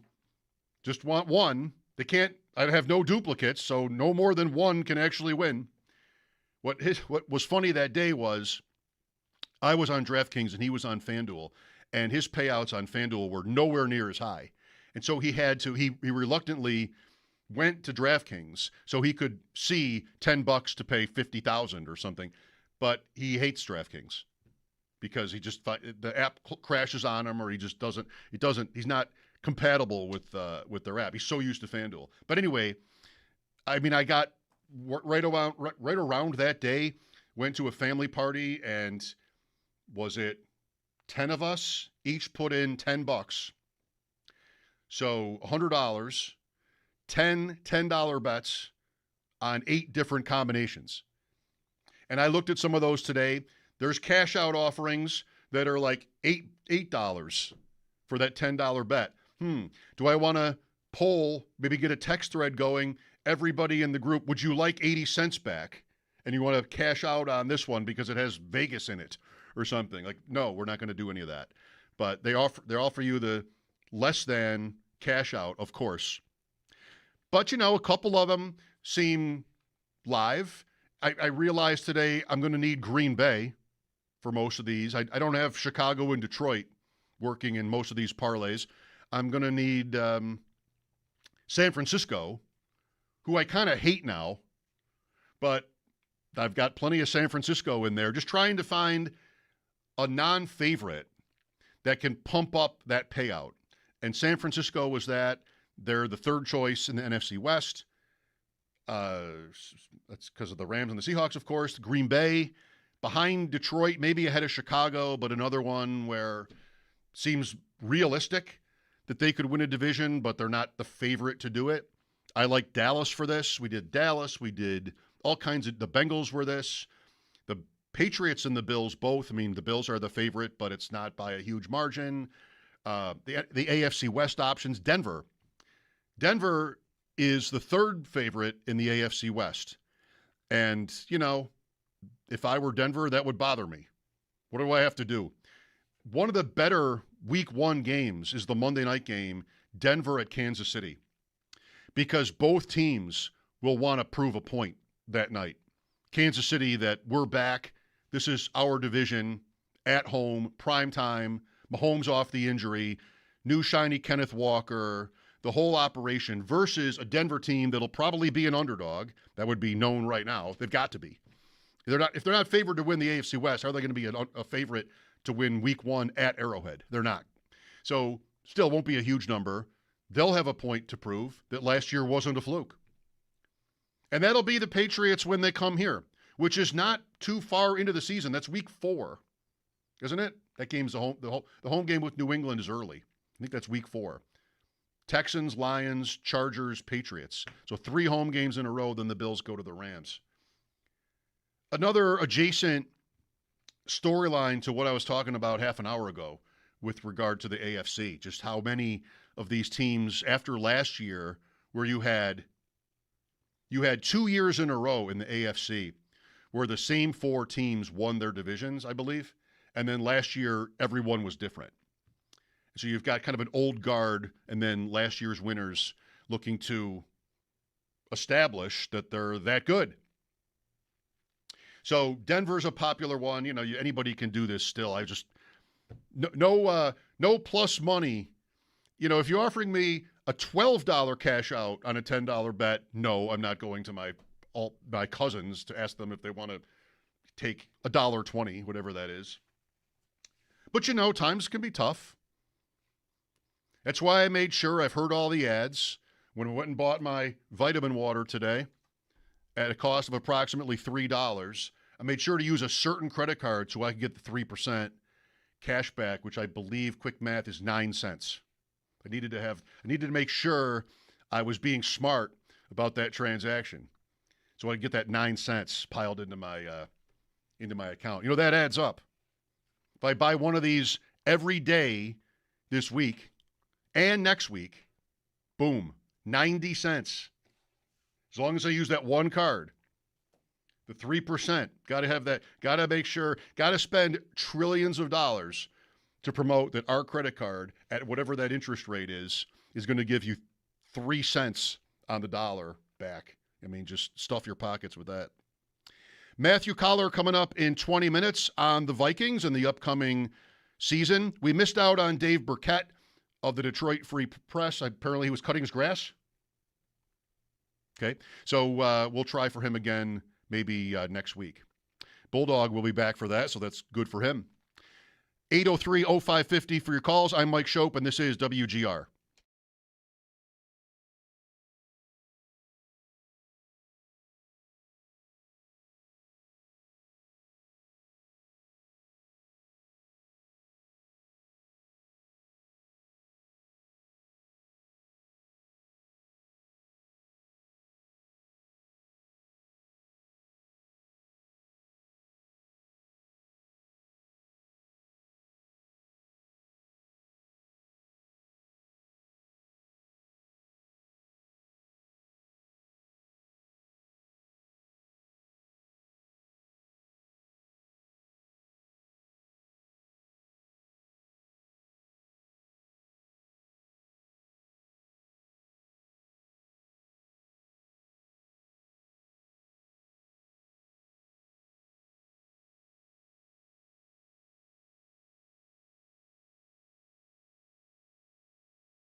I'm Deer Guy now.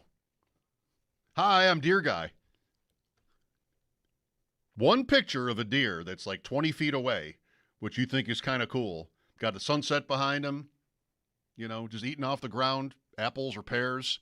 One picture, then you're just branded. Fine, I'll be Deer Guy. I don't know my deer very well, but I'm happy to play the role. I'll play the part. I'll be anything. I'll be Deer Guy. That's fine. Matthew Collar coming up in 15 minutes. Welcome back this Friday and weekend, the English Premier League.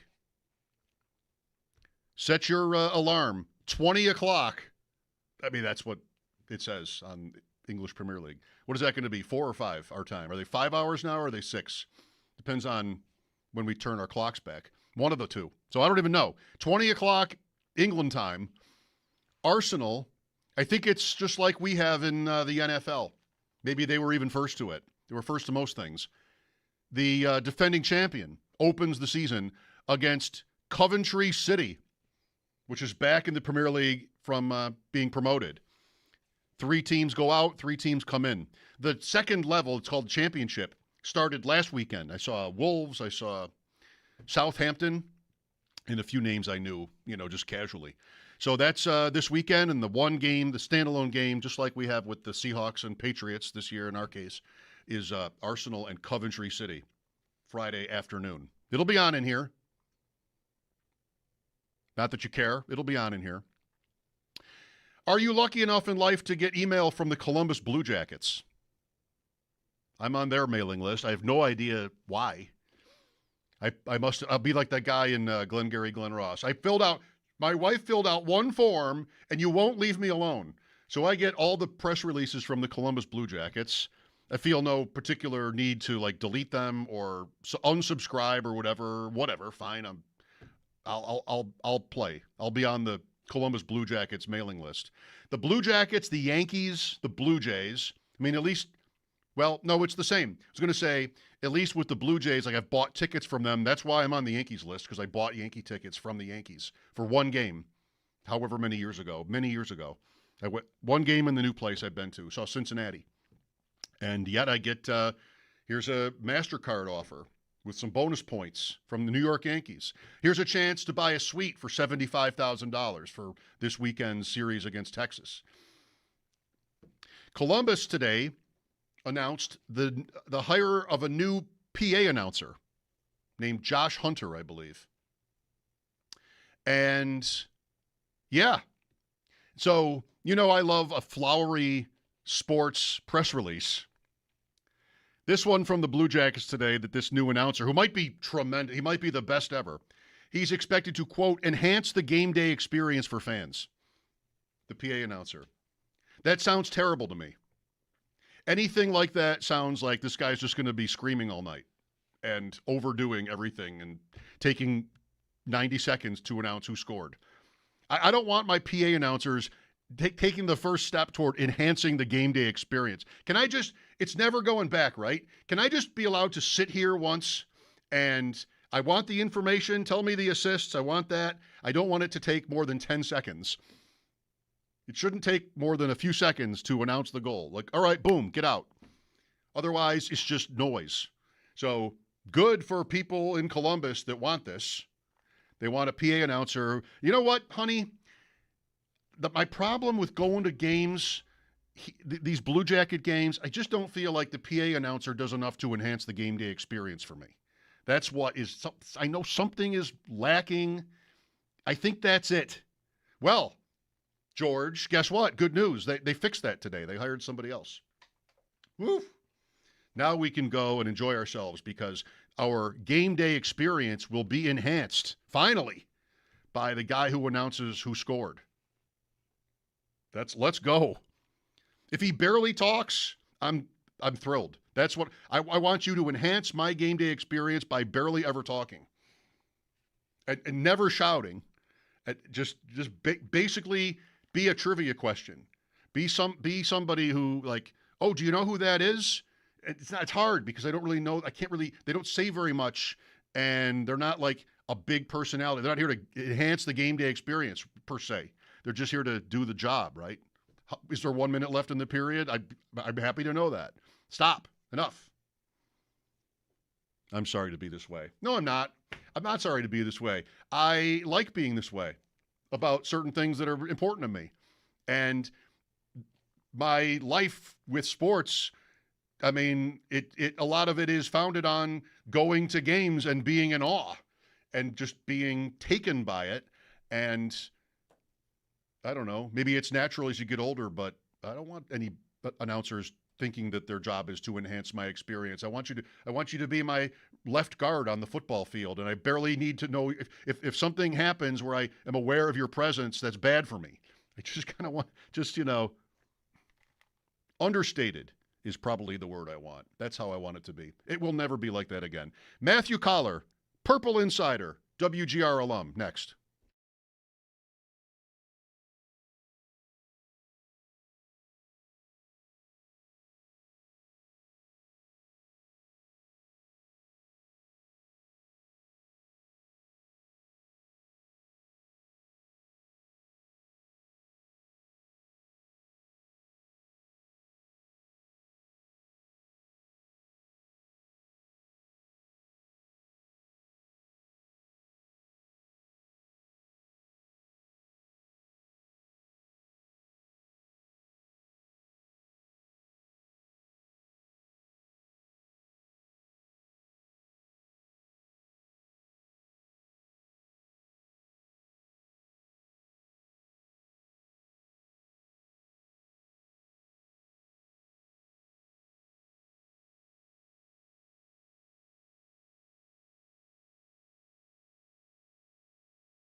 Media was back at practice today for the Buffalo Bills, was over at Highmark Stadium, but a number of players not participating today. Ty Johnson, Khalil Shakir, Keon Coleman, Skylar Bell, Quentin Skinner, Connor McGovern, Ed Oliver, C.J. Gardner-Johnson, and Jalen Kilgore. We got an update on at least one of them. Cameron Wolf of NFL Network reporting that Coleman is dealing with a sprained foot/toe, but everybody else does not have a specific diagnosis. There was some good news, though. Both Cole Bishop and Maxwell Hairston were both at practice after missing a number of days. That goes back all the way to last week. And the Barnes Firm Injury Report, it is brought to you by the Barnes Firm. Car crash, you've got to call the Barnes Firm, 1-800-8-million. It's going to be a travel day tomorrow for the Bills, so the next time they're on the field is Thursday when they have a joint practice with Cleveland. Bad day for the Chargers. 3 players were injured at their joint practice with San Fran. Center Tyler Biadasz, he had to leave practice on a cart, while wide receiver Quentin Johnston and linebacker Kyle Kennard both came up limping after specific plays. No word on Biadasz or Kennard, but Adam Schefter reports Johnston is not expected to miss much time, if any, at all. We also got an update on Jets running back Breece Hall. He is set to miss 2 to 3 weeks with that groin injury. And then the Giants, they did sign running back Najee Harris to a 1-year deal. Then in baseball, a 6-game homestand does start tonight for the Bisons. They take on Lehigh Valley at 6:35. And then over in Major League Baseball, we've got about 40 or so games left, and the race for the final wild card spot in the AL is really starting to heat up. 6 teams are within a game or less of that spot. The Blue Jays are one of those teams. They are at Tampa at 6:40. The Yankees are also in action. They're at Baltimore. The Orioles are one of those teams as well. That game's at 6:35. And then at 7:10, the Mets, they play host to the San Diego Padres. That's your Paddock Chevrolet Sports Update. Paddock Chevrolet with you for the extra mile since 1935. I'm Zach Jones for Western New York's Voice of the Fan, WGR.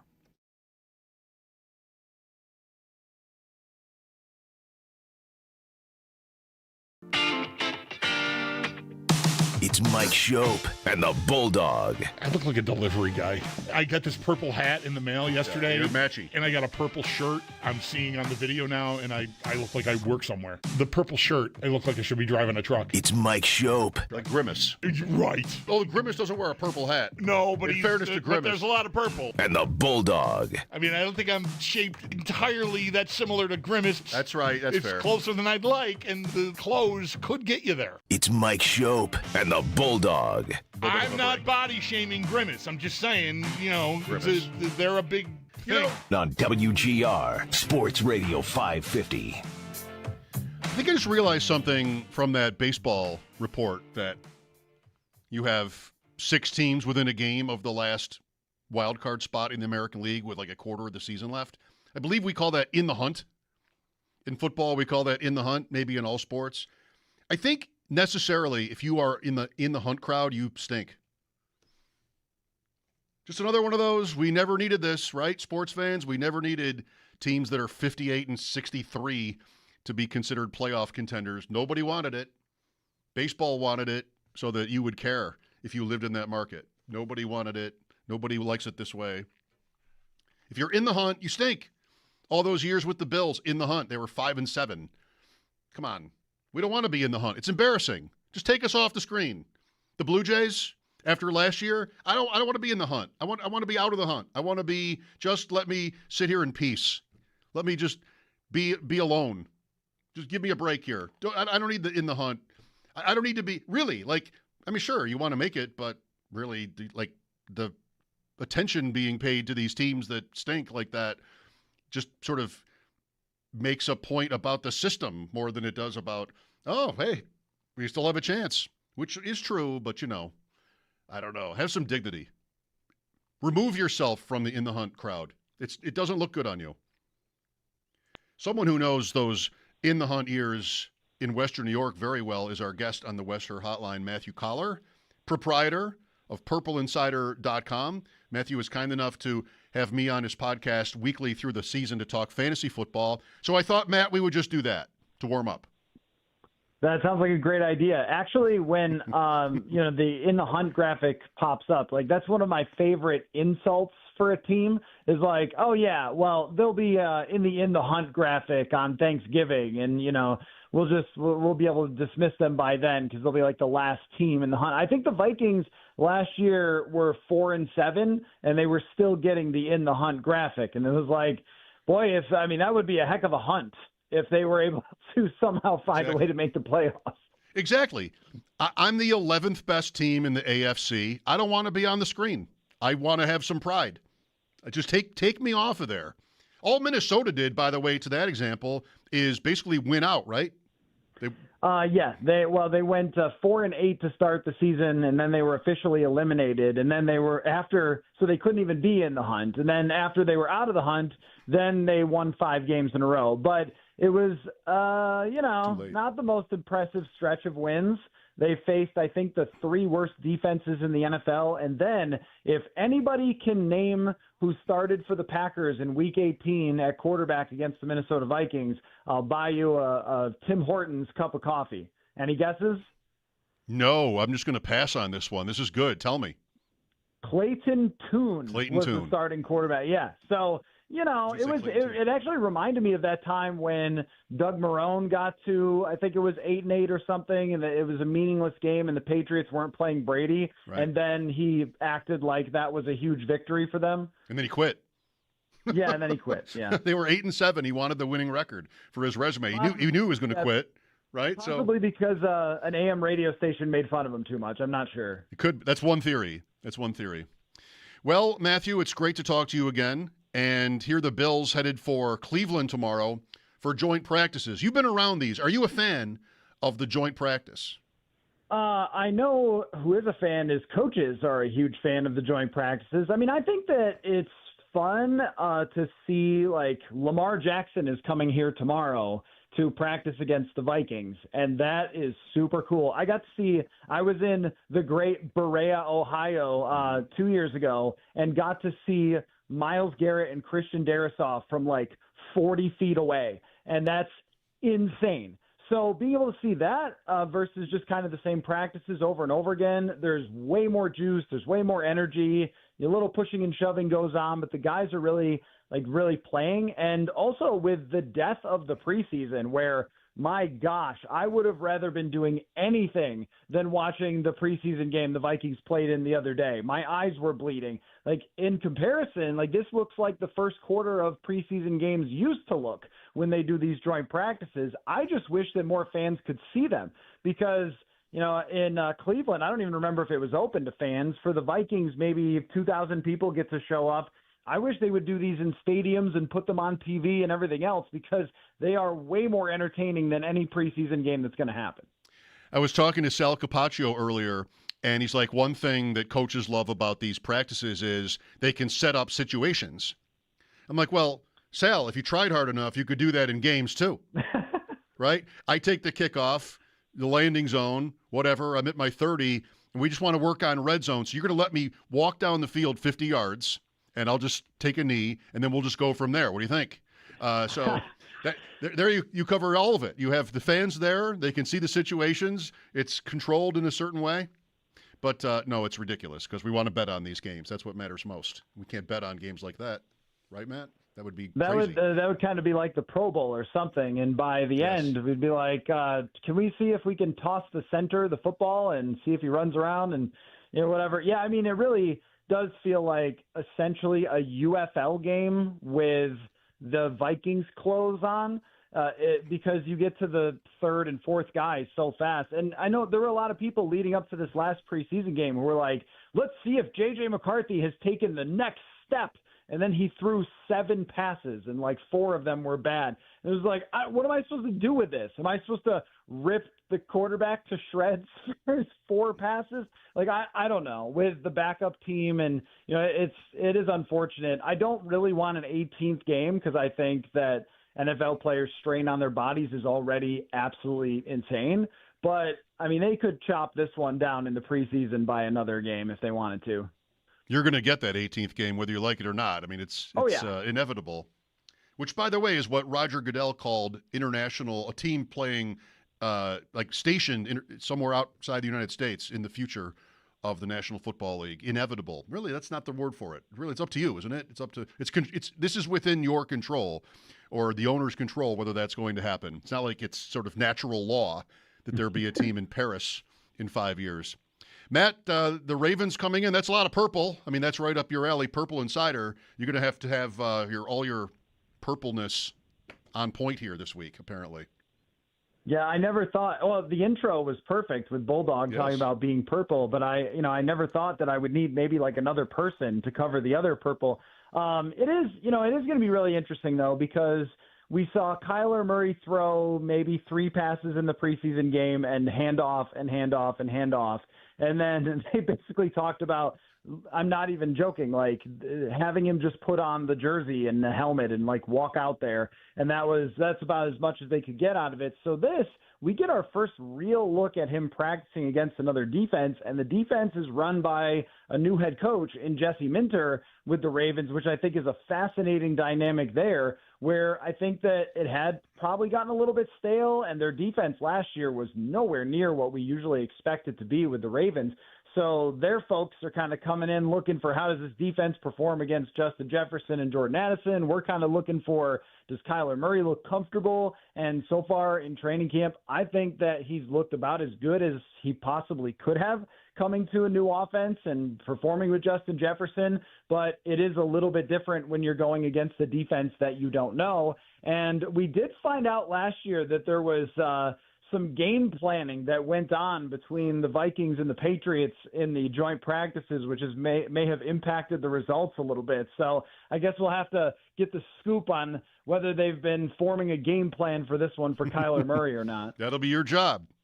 Matthew Collar, Purple Insider, proud, I want to say, hopefully, WGR alum. I'm Mike Schopp. Bulldog is off this week. So I want to ask you about, like anybody would, with Murray, just sort of how the timeline played out there. Because it felt like maybe 5 minutes between, we don't know what we're going to do. Nobody's really showing all that much to, okay, he's the starter. Is that just sort of like the media machine doing its thing and working on me, and I might have misread that? Because there really shouldn't have been that much indecision right before they announced it. What do you think is really what happened? Yeah, I mean, so for me, what I did, I tried to come up with a system to track every pass so we could more objectively decide on how the guys performed, which is, of course, I'm sure Sal would tell you, completely ludicrous because we have no idea what they're trying to accomplish on a given play, but we can see the results from the media tent. So, and just by the tracking of the actual success of the passes, it really wasn't a close competition, and it wasn't close the entire time. But Murray, right before they made the decision, had probably his 2 worst practices. And so I think that combined with the, I don't even know what to call it, absurd love for J.J. McCarthy that exists in this universe.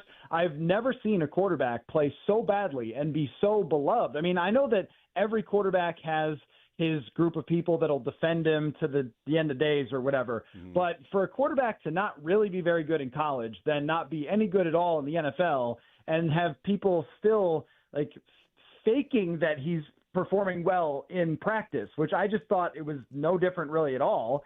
The inaccuracies, the slow processing, all that stuff still existed. And Kyler came in and looked like a pro quarterback from day one, got rid of the ball quickly, completed a lot of passes, didn't make a whole lot of mistakes. And it was like, yeah, okay, that's what it's supposed to look like. And then, I mean, there was more of a question for us, the people who watched every single practice, of why did it even go on as long as it did when it was obvious that McCarthy was not taking huge steps forward. And then, the decision's made in the outside world. I see like NFL Network guy being like, how dare they do it, call it this soon. And like, huh? What? Okay, sure. I mean, look, I think that it was reasonable for O'Connell to want to see, did my 10th overall draft pick from 2 years ago take a big step forward? Because if he did, that would be awesome. But it would have had to have been an enormous step forward in order to beat out a guy who's thrown, 3,000 NFL passes. He's taken a team to the playoffs. At one point in 2021, Arizona is 10-2. Right. So it's like this guy has won in the NFL before, and I know there are questions about him, but this is a much better organization than Arizona. So, I think that Murray has looked the part, but I also get why O'Connell would want to say to Kyler Murray, if part of your reputation from the past is maybe you don't study the hardest, then I'm going to put you in a competitive environment and kind of force that a little bit. Maybe that's too big of coach brain, but That was kind of the idea that I got, but I didn't think there was ever really a chance that McCarthy would be better than this guy who's performed at a high level before and was the number 1 overall draft pick once upon a time.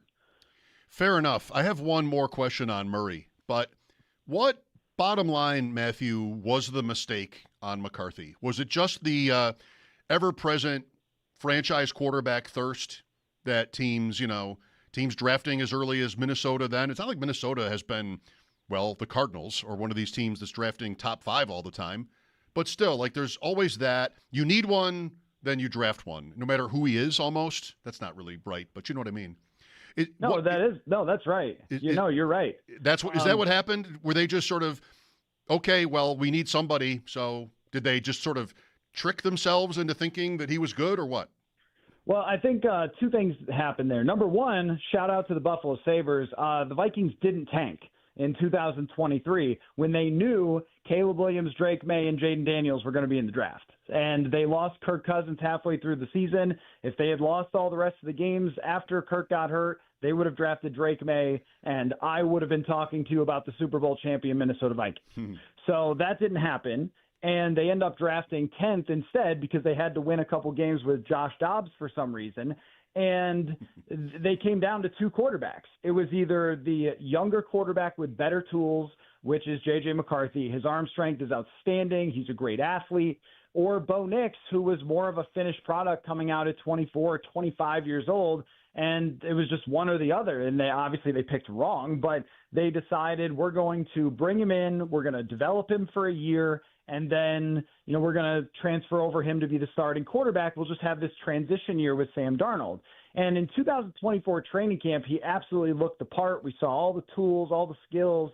He was in a good place with his development and everything else. And then he got hurt. So they had to kind of make a bet on where he was halfway through 2024 training camp. And they bet completely wrong. And I think the biggest thing was they believed in themselves way too much. They thought they were the reason that Sam Darnold had all of his success. Turns out that they were not the entire reason that Sam Darnold had his success. So they thought, we'll just do it again with J.J. McCarthy. But the problem was he was too immature to handle the pressure. He was way too inexperienced as a guy who only threw 700 college passes, was only 22 years old when they were trying to have him take over. And he also can't throw the ball accurately, which last time I checked is a pretty big issue.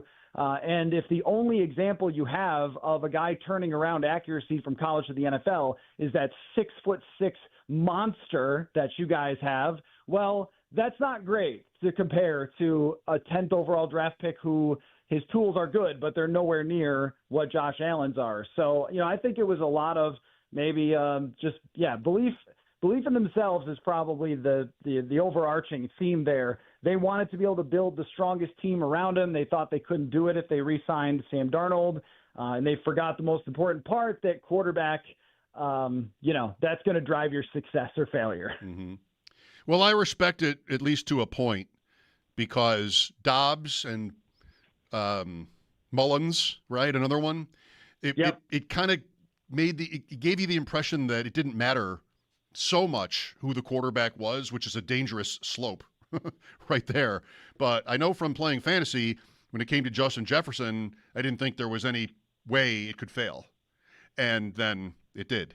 So, I mean, it's sort of human nature for them to maybe feel like they could just overcome any sort of struggles. The Bills are in Minnesota Monday night, week 9. That I think is November 9th. And you've told me that'll be like a real circle that game on the Vikings schedule. The Bills, interestingly, have 5 NFC games, as of course, but they're all at night. All 4 games against the NFC North, and then their extra NFC game, if you will, at the Rams is also on a Monday night. Bills and Vikings in week 9.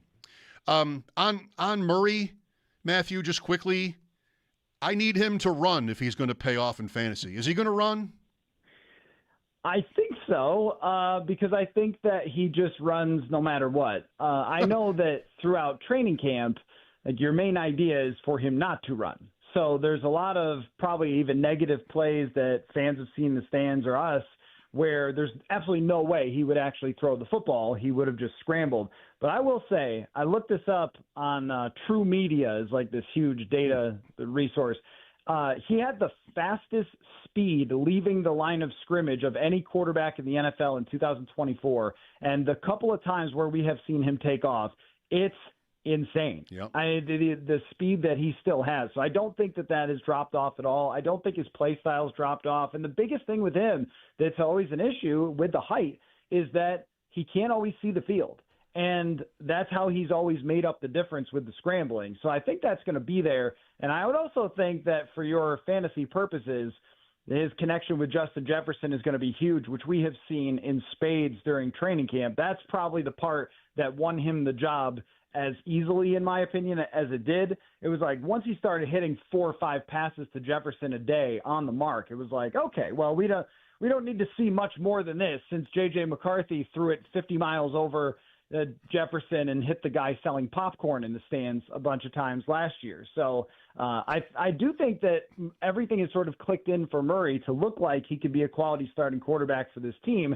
It's just, he's got to stay healthy. It's got to happen. They got to protect him, all that sort of stuff. But he's going to make plays. I have no doubt about that.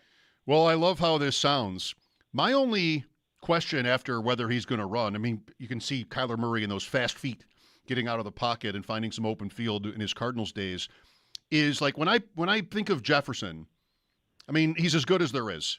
When I think of Jefferson, what's the play that comes to your mind's eye? It's like a 15 to 20-yard crossing route.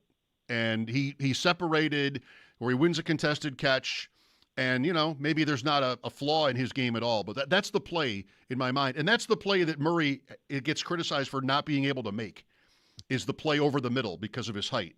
And so I hope you're right. I mean, I want there to be that fit because, I mean, we know how good they both can be numbers-wise at their best. But I got to see Murray work in the way that Jefferson works best. Or are they just going to – is Jefferson so good, Matthew, that it's just going to be a different-looking route tree for him or something? Well, I think it's a little bit of both because they have been working a ton on that exact throw that you're talking about. They hit one yesterday. It's been pretty regularly a completion for them. Of course, that's not with real defense and real pressure and all those things. But he has been able to throw it. And that's the thing is when he does throw it, his numbers are pretty good. He just doesn't throw it enough. Also, Justin Jefferson didn't play for the Arizona Cardinals, so it's hard to, make that. But we've also seen a lot, I think, of emphasis on the quick game because he was one of the most accurate quarterbacks in the NFL in his career on throws that don't go, 9 yards, which I think I always took for granted. And after watching last year with J.J. McCarthy, I will never again take for granted how hard it is to execute those quick game things. But we've seen a lot of like Jefferson 7-yard outs where it's just perfect timing with Murray. Takes the snap, one step back, and bang, hits that type of play. We've seen some more slants, which I know O'Connell has never really been a huge fan of. So I think that there's been this to talk about O'Connell. Can he really adjust his offense and so forth? I think we've seen a lot of it so far. And it will come down to whether he can execute it. But I do think that O'Connell's doing a lot to deal with the fact that Murray obviously is not the tallest guy in the world. Last thing, we are drafting Jordan Mason out here on the presumption that he's going to be the most productive Vikings running back. Would you make that prediction? I would, yes. I think Mason has looked great in camp. I actually think he looked great last year. He averaged almost 5 yards a carry. The only thing is that they really, really, really trust Aaron Jones in pass protection, and they really trust him to catch the football. So is it going to be a 50-50 split until, I don't know, Aaron Jones gets banged up or something? But I think Mason, the way he runs the football, and if he can even just catch swing passes, I think he looks like an RB1 to me that should get support from Aaron Jones. But I'm not sure because, coaches can be this way where it's going to be the guy you trust. So if Mason makes one mistake in pass protection, it's like, oh, get Aaron Jones back out there. That kind of happened a number of times last year. But, I do think Mason has the juice, and they have put more emphasis into the run game. They drafted a fullback. They have built up their tight ends to have a blocking group. They have added a guy from Miami as a coordinator to come in and work on the run game. Like, they've done a lot here. They are aware that if you try to make Kyler Murray throw, 700 passes, that it's not going to work out that great for you. So I think the run game will be emphasized more than ever, which should be on the shoulders of Jordan Mason. Well, you just saw one point you just made in that game you saw between the Giants and Vikings where Tyrone Tracy might have missed the block. I mean, there was some sort of mix-up, and 2 days later they're signing Najee Harris. Yeah. Right? You're going to get our quarterback hit, we're going to do something else, and that's on a lot of these running backs. James Cook, even. You can lead the league in rushing, thank you, and still really not get that kind of trust from coaches to play on third down. All right, Matt, it's been a pleasure, and we'll talk on your podcast soon, I guess, right? It's coming. Absolutely. We should probably get going. It's fantasy drafting season. I'm on tonight. I've got another radio spot tomorrow night.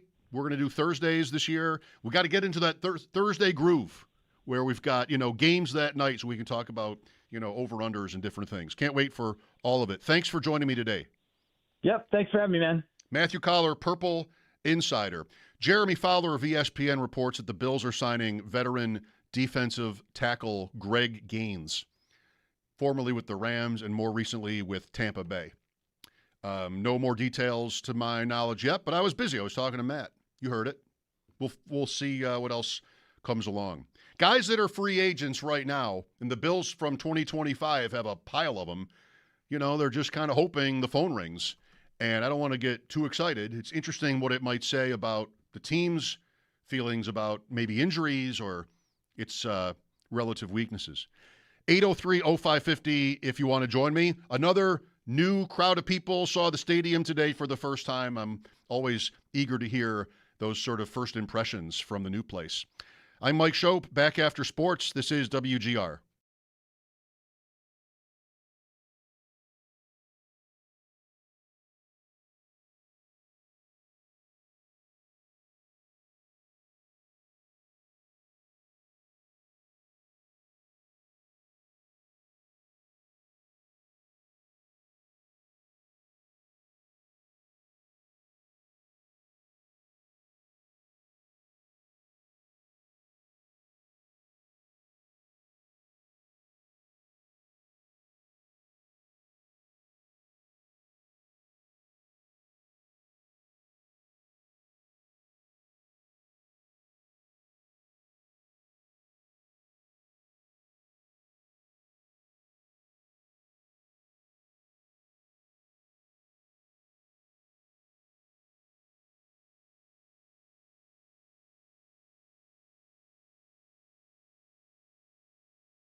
The Bills have reportedly made a signing. We'll get to that here in just a moment. For earlier today, the Bills did have practice, and the media was back in attendance, though a number of players were not seen at practice today. Ty Johnson, Khalil Shakir, Keon Coleman, Skylar Bell, Quentin Skinner, Connor McGovern, Ed Oliver, C.J. Gardner-Johnson, and Jalen Kilgore. Cameron Wolf of NFL Network is reporting that Coleman is dealing with a sprained foot/toe, but everyone else, it does not have a specific diagnosis as of now. There was good news. Both Cole Bishop and Maxwell Hairston were both back at practice, as both did miss a number of days going all the way back to last week. And the Barnes Firm Injury Report, it is brought to you by the Barnes Firm. Car crash, you've got to call the Barnes Firm, 1-800-8-million. Now to that reported signing, as they appear to be bringing in defensive lineman Greg Gaines. Gaines has been in the league since 2019 and had spent the last 3 years with the Tampa Bay Bucks. Bad day for the Chargers. 3 players were injured at a joint practice with San Fran. Center Tyler Biadasz had to leave on a cart, while wide receiver Quentin Johnston and linebacker Kyle Kennard both came up limping. No word on Biadasz or Kennard, but Adam Schefter earlier today reported that Johnston is not expected to miss much, if any time at all. 6-game homestand starts tonight for the Bisons. They do take on Lehigh Valley. First pitch for that one at 6:35. And then over in Major League Baseball, the race for the final wild card spot in the AL is starting to heat up. There's about 40 or so games left, and 6 teams are within a game or less from that spot. The Blue Jays are one of them. They are at Tampa tonight at 6:40. Yankees also in action. They are at Baltimore at 6:35, and at 7:10. The Mets, they play host to the San Diego Padres. That's Paddock Chevrolet Sports Headlines. Paddock Chevrolet with you for the extra mile since 1935.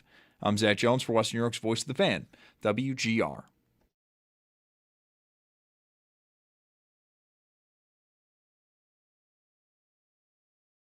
I like where it's at. We got a lot of guys that can play ball. A little bit different skill sets, some more versatility, others more physicality. We have a pretty well-rounded group, which I wasn't sure. Year one, going to a 3-4, kind of where that was going to stack.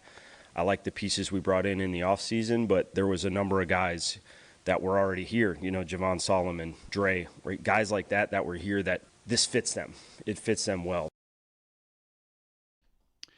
Jim Leonard talking the boys up. Because why wouldn't he? Imagine if he didn't say, if he said the opposite of those things. Man, we suck.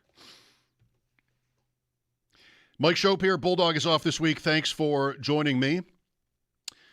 The Bills, and this is a conversation I had with Sal earlier, with their injuries at wide receiver. That, this is not, I would hate to sound to you like I'm one of these coaches with how they sound, but this is something that can really have a ripple effect. And I mentioned to Sal, you don't play Josh Allen against Carolina unless you have most of his complement of starting teammates. You wouldn't want to start him with backup receivers, probably, because what would that accomplish? And especially backup linemen. The Bills did have one injury up front, but still, they have a position where they're sort of figuring out who to start. Anyway, he had his guys on the field. They'll travel to Cleveland tomorrow. DJ Moore only working off to the side today. Shakir didn't practice today. Coleman in the walking boot. You won't see him in Cleveland. Kind of how much can you get done? That was, when I talked to Sal, I mentioned this, how Carolina in the game Saturday was down 2 tackles, and I think a third lineman are injured. And so you want to start Bryce Young. You're trying to get somewhere with Bryce Young that the Bills have already been with Josh Allen and way past wherever Bryce Young has been. You're trying to use the time, but it doesn't really seem that productive if you can't protect them. And that's what the game looked like. They didn't even get a first down, Carolina, against the Bills defense. So, another reason why the coach might be excited about how they look is you're playing against backups, even though Carolina doesn't want you to be. They're just down injured guys. That's one thing about them that scares me for them this year, is those injuries up front don't seem short term. And this is a quarterback that needs help. So maybe Baker Mayfield will be right that the Bucs will shock the world by being good. Gotta love that. When the division favorites quarterback is talking about what an underdog they are. That's always a treat. 803-0550 for you. Let's go to Teddy next. Hello. Hey, Mike, how's it going? Okay. So, wanted to talk on the new stadium real fast. I wasn't at the practice earlier today, but I did go to the preseason game on Saturday. Yep. The place is beautiful. I kind of just spent the entire time walking around the concourses. The place is great. But I did want to make a point about the new stadium. I don't know if this has been made on the airways yet. One thing, it's a preseason game. You know, when third down train horn plays, you know, it's not 60,000 people out of their seats screaming, yelling. But it is still rocking in there with the roof, the speakers. I just want to make a prediction on the air that at some point this year or next year, the NFL will name us the loudest stadium in the league because the way the sound is captured in that place, I mean, it's a third down with 40,000 people, and I'm looking around thinking that it's playoffs. Well, there's no reason for the league to do that, but, I mean, the Bills could claim it. People have kind of said that about the Bills forever, you know, whether it's the loudest. Maybe it can't be louder than like a dome or something, but yeah, Sal, thanks for the call. Sal said the same thing on Saturday when we talked yesterday. He's like, it was loud in there. And I think like yourself, he found that notable because some percentage of fans weren't even really in their seats or that plugged into the game. So, yep, it's part of what they're going for. It's part of not only sort of because you'd always want that, but it's part of the tradition here. Fans thinking that we can be louder than anybody else. You know, you have Kansas City and Buffalo for outdoor stadiums, and then you have Minnesota used to be this. I'm not sure it is in the new place. I'm not sure I know the list anymore. The league doesn't want to single out a team for that, but, you know, the Bills might whip out some sort of decibel meter and lay claim to number one on that list. Yep, I heard the same thing. And I think you're, you know, making a fair point when you get that impression from a game like that. You look around, you don't even see that many people, you know, relatively speaking, in their seats. So, okay. Indianapolis signs Keenan Allen last night. Indianapolis is down. Alec Pierce is like their deep threat guy, and he's been injured, apparently seemingly slow to recover from an ankle injury. Thinking about this, not because the Bills, I thought, were ever going to sign Keenan Allen. You know, these are a recent little spat of injuries, and they may not even be serious. I said this a little bit talking about the defensive linemen the Bills are reportedly signing. What it maybe tells you more than anything else is where a team might feel like it's got a problem, either whether it's injury related or not. So you go out there and you try to find somebody in free agency that can help you. And that might be the Bills with Greg Gaines. I think it is the Colts with Keenan Allen. You know, Keenan Allen has been a really good player for a long time. Even last year, he's got older, still was relevant with the Chargers after spending a year with the Bears. So that wasn't going to happen here, but that's Indianapolis saying, well, maybe the critics were right. We're pretty thin. They have Josh Downs. They have a nice young tight end. And, you know, Pierce will be back someday. But really, like, everybody else is, I think, equivalent to the names we hear the Bills sign at that position that are kind of like almost, due respect, laughable. Like, all right, well, this is not going to work, but you need somebody, so why not give someone a look? Speaking of wide receivers, is Brandon Ayuk just never going to play again? This guy, the short of it is, what he has to do is report in San Francisco, unless something has changed. I haven't heard a word about him in maybe 2 weeks now. But what it was when camps were opening, what he has to do is report in San Francisco, and then they're on the hook for his money, and he ends up getting cut or traded because they're sick of him. I think everybody, players, organization, they're all sick of him. But this way, he doesn't get anything. And I guess he spends his time on social media talking about Washington or different players, different teams. Like, the guy just has to walk in the door, and then, you know, he has a contract. It's huge, too. Is he just not interested in that?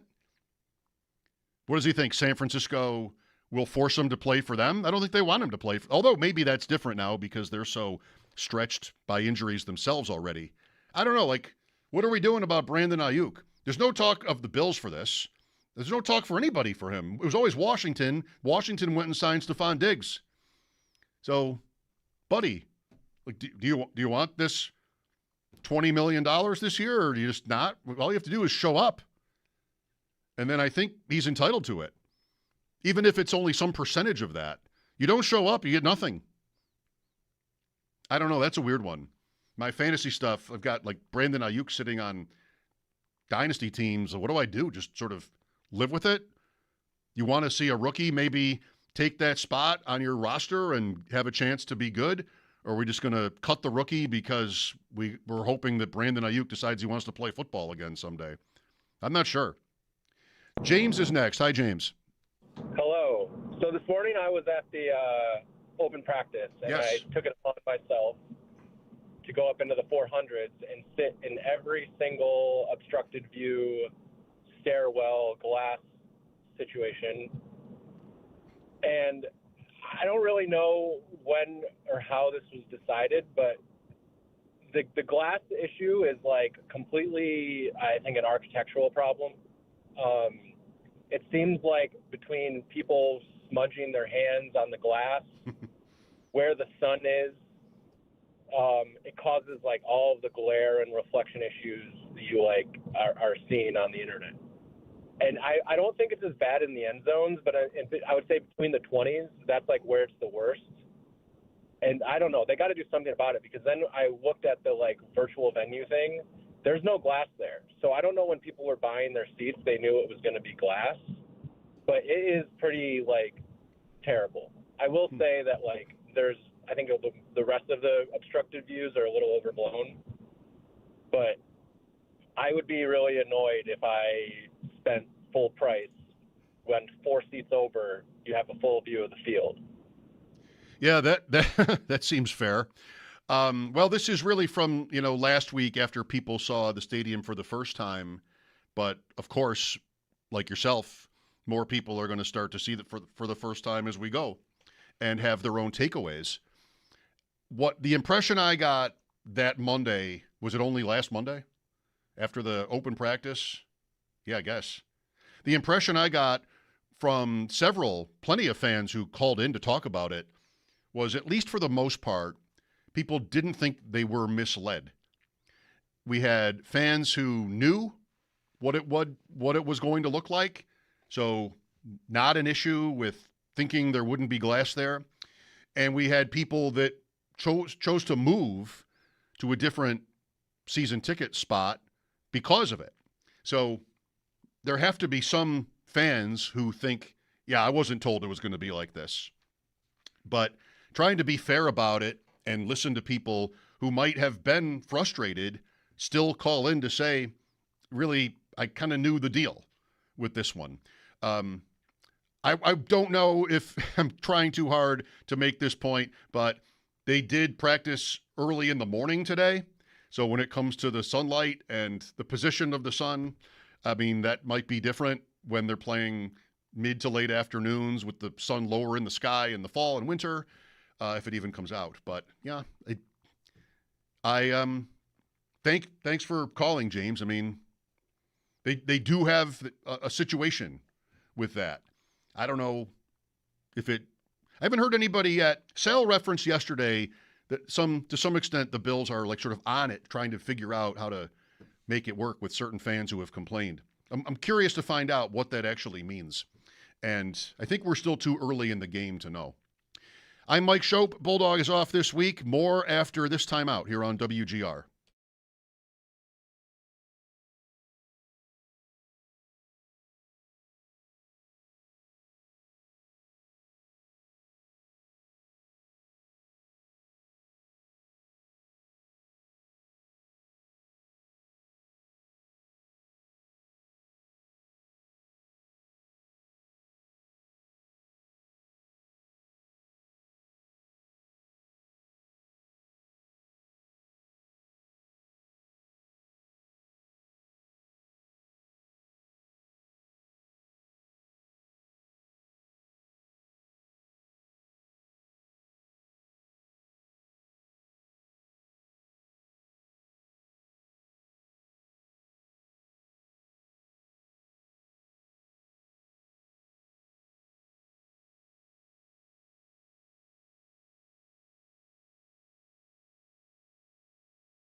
had this thought today and then thought that it's been a long time since I've had this thought. This, August 18th? Well, I wondered, how close is hockey?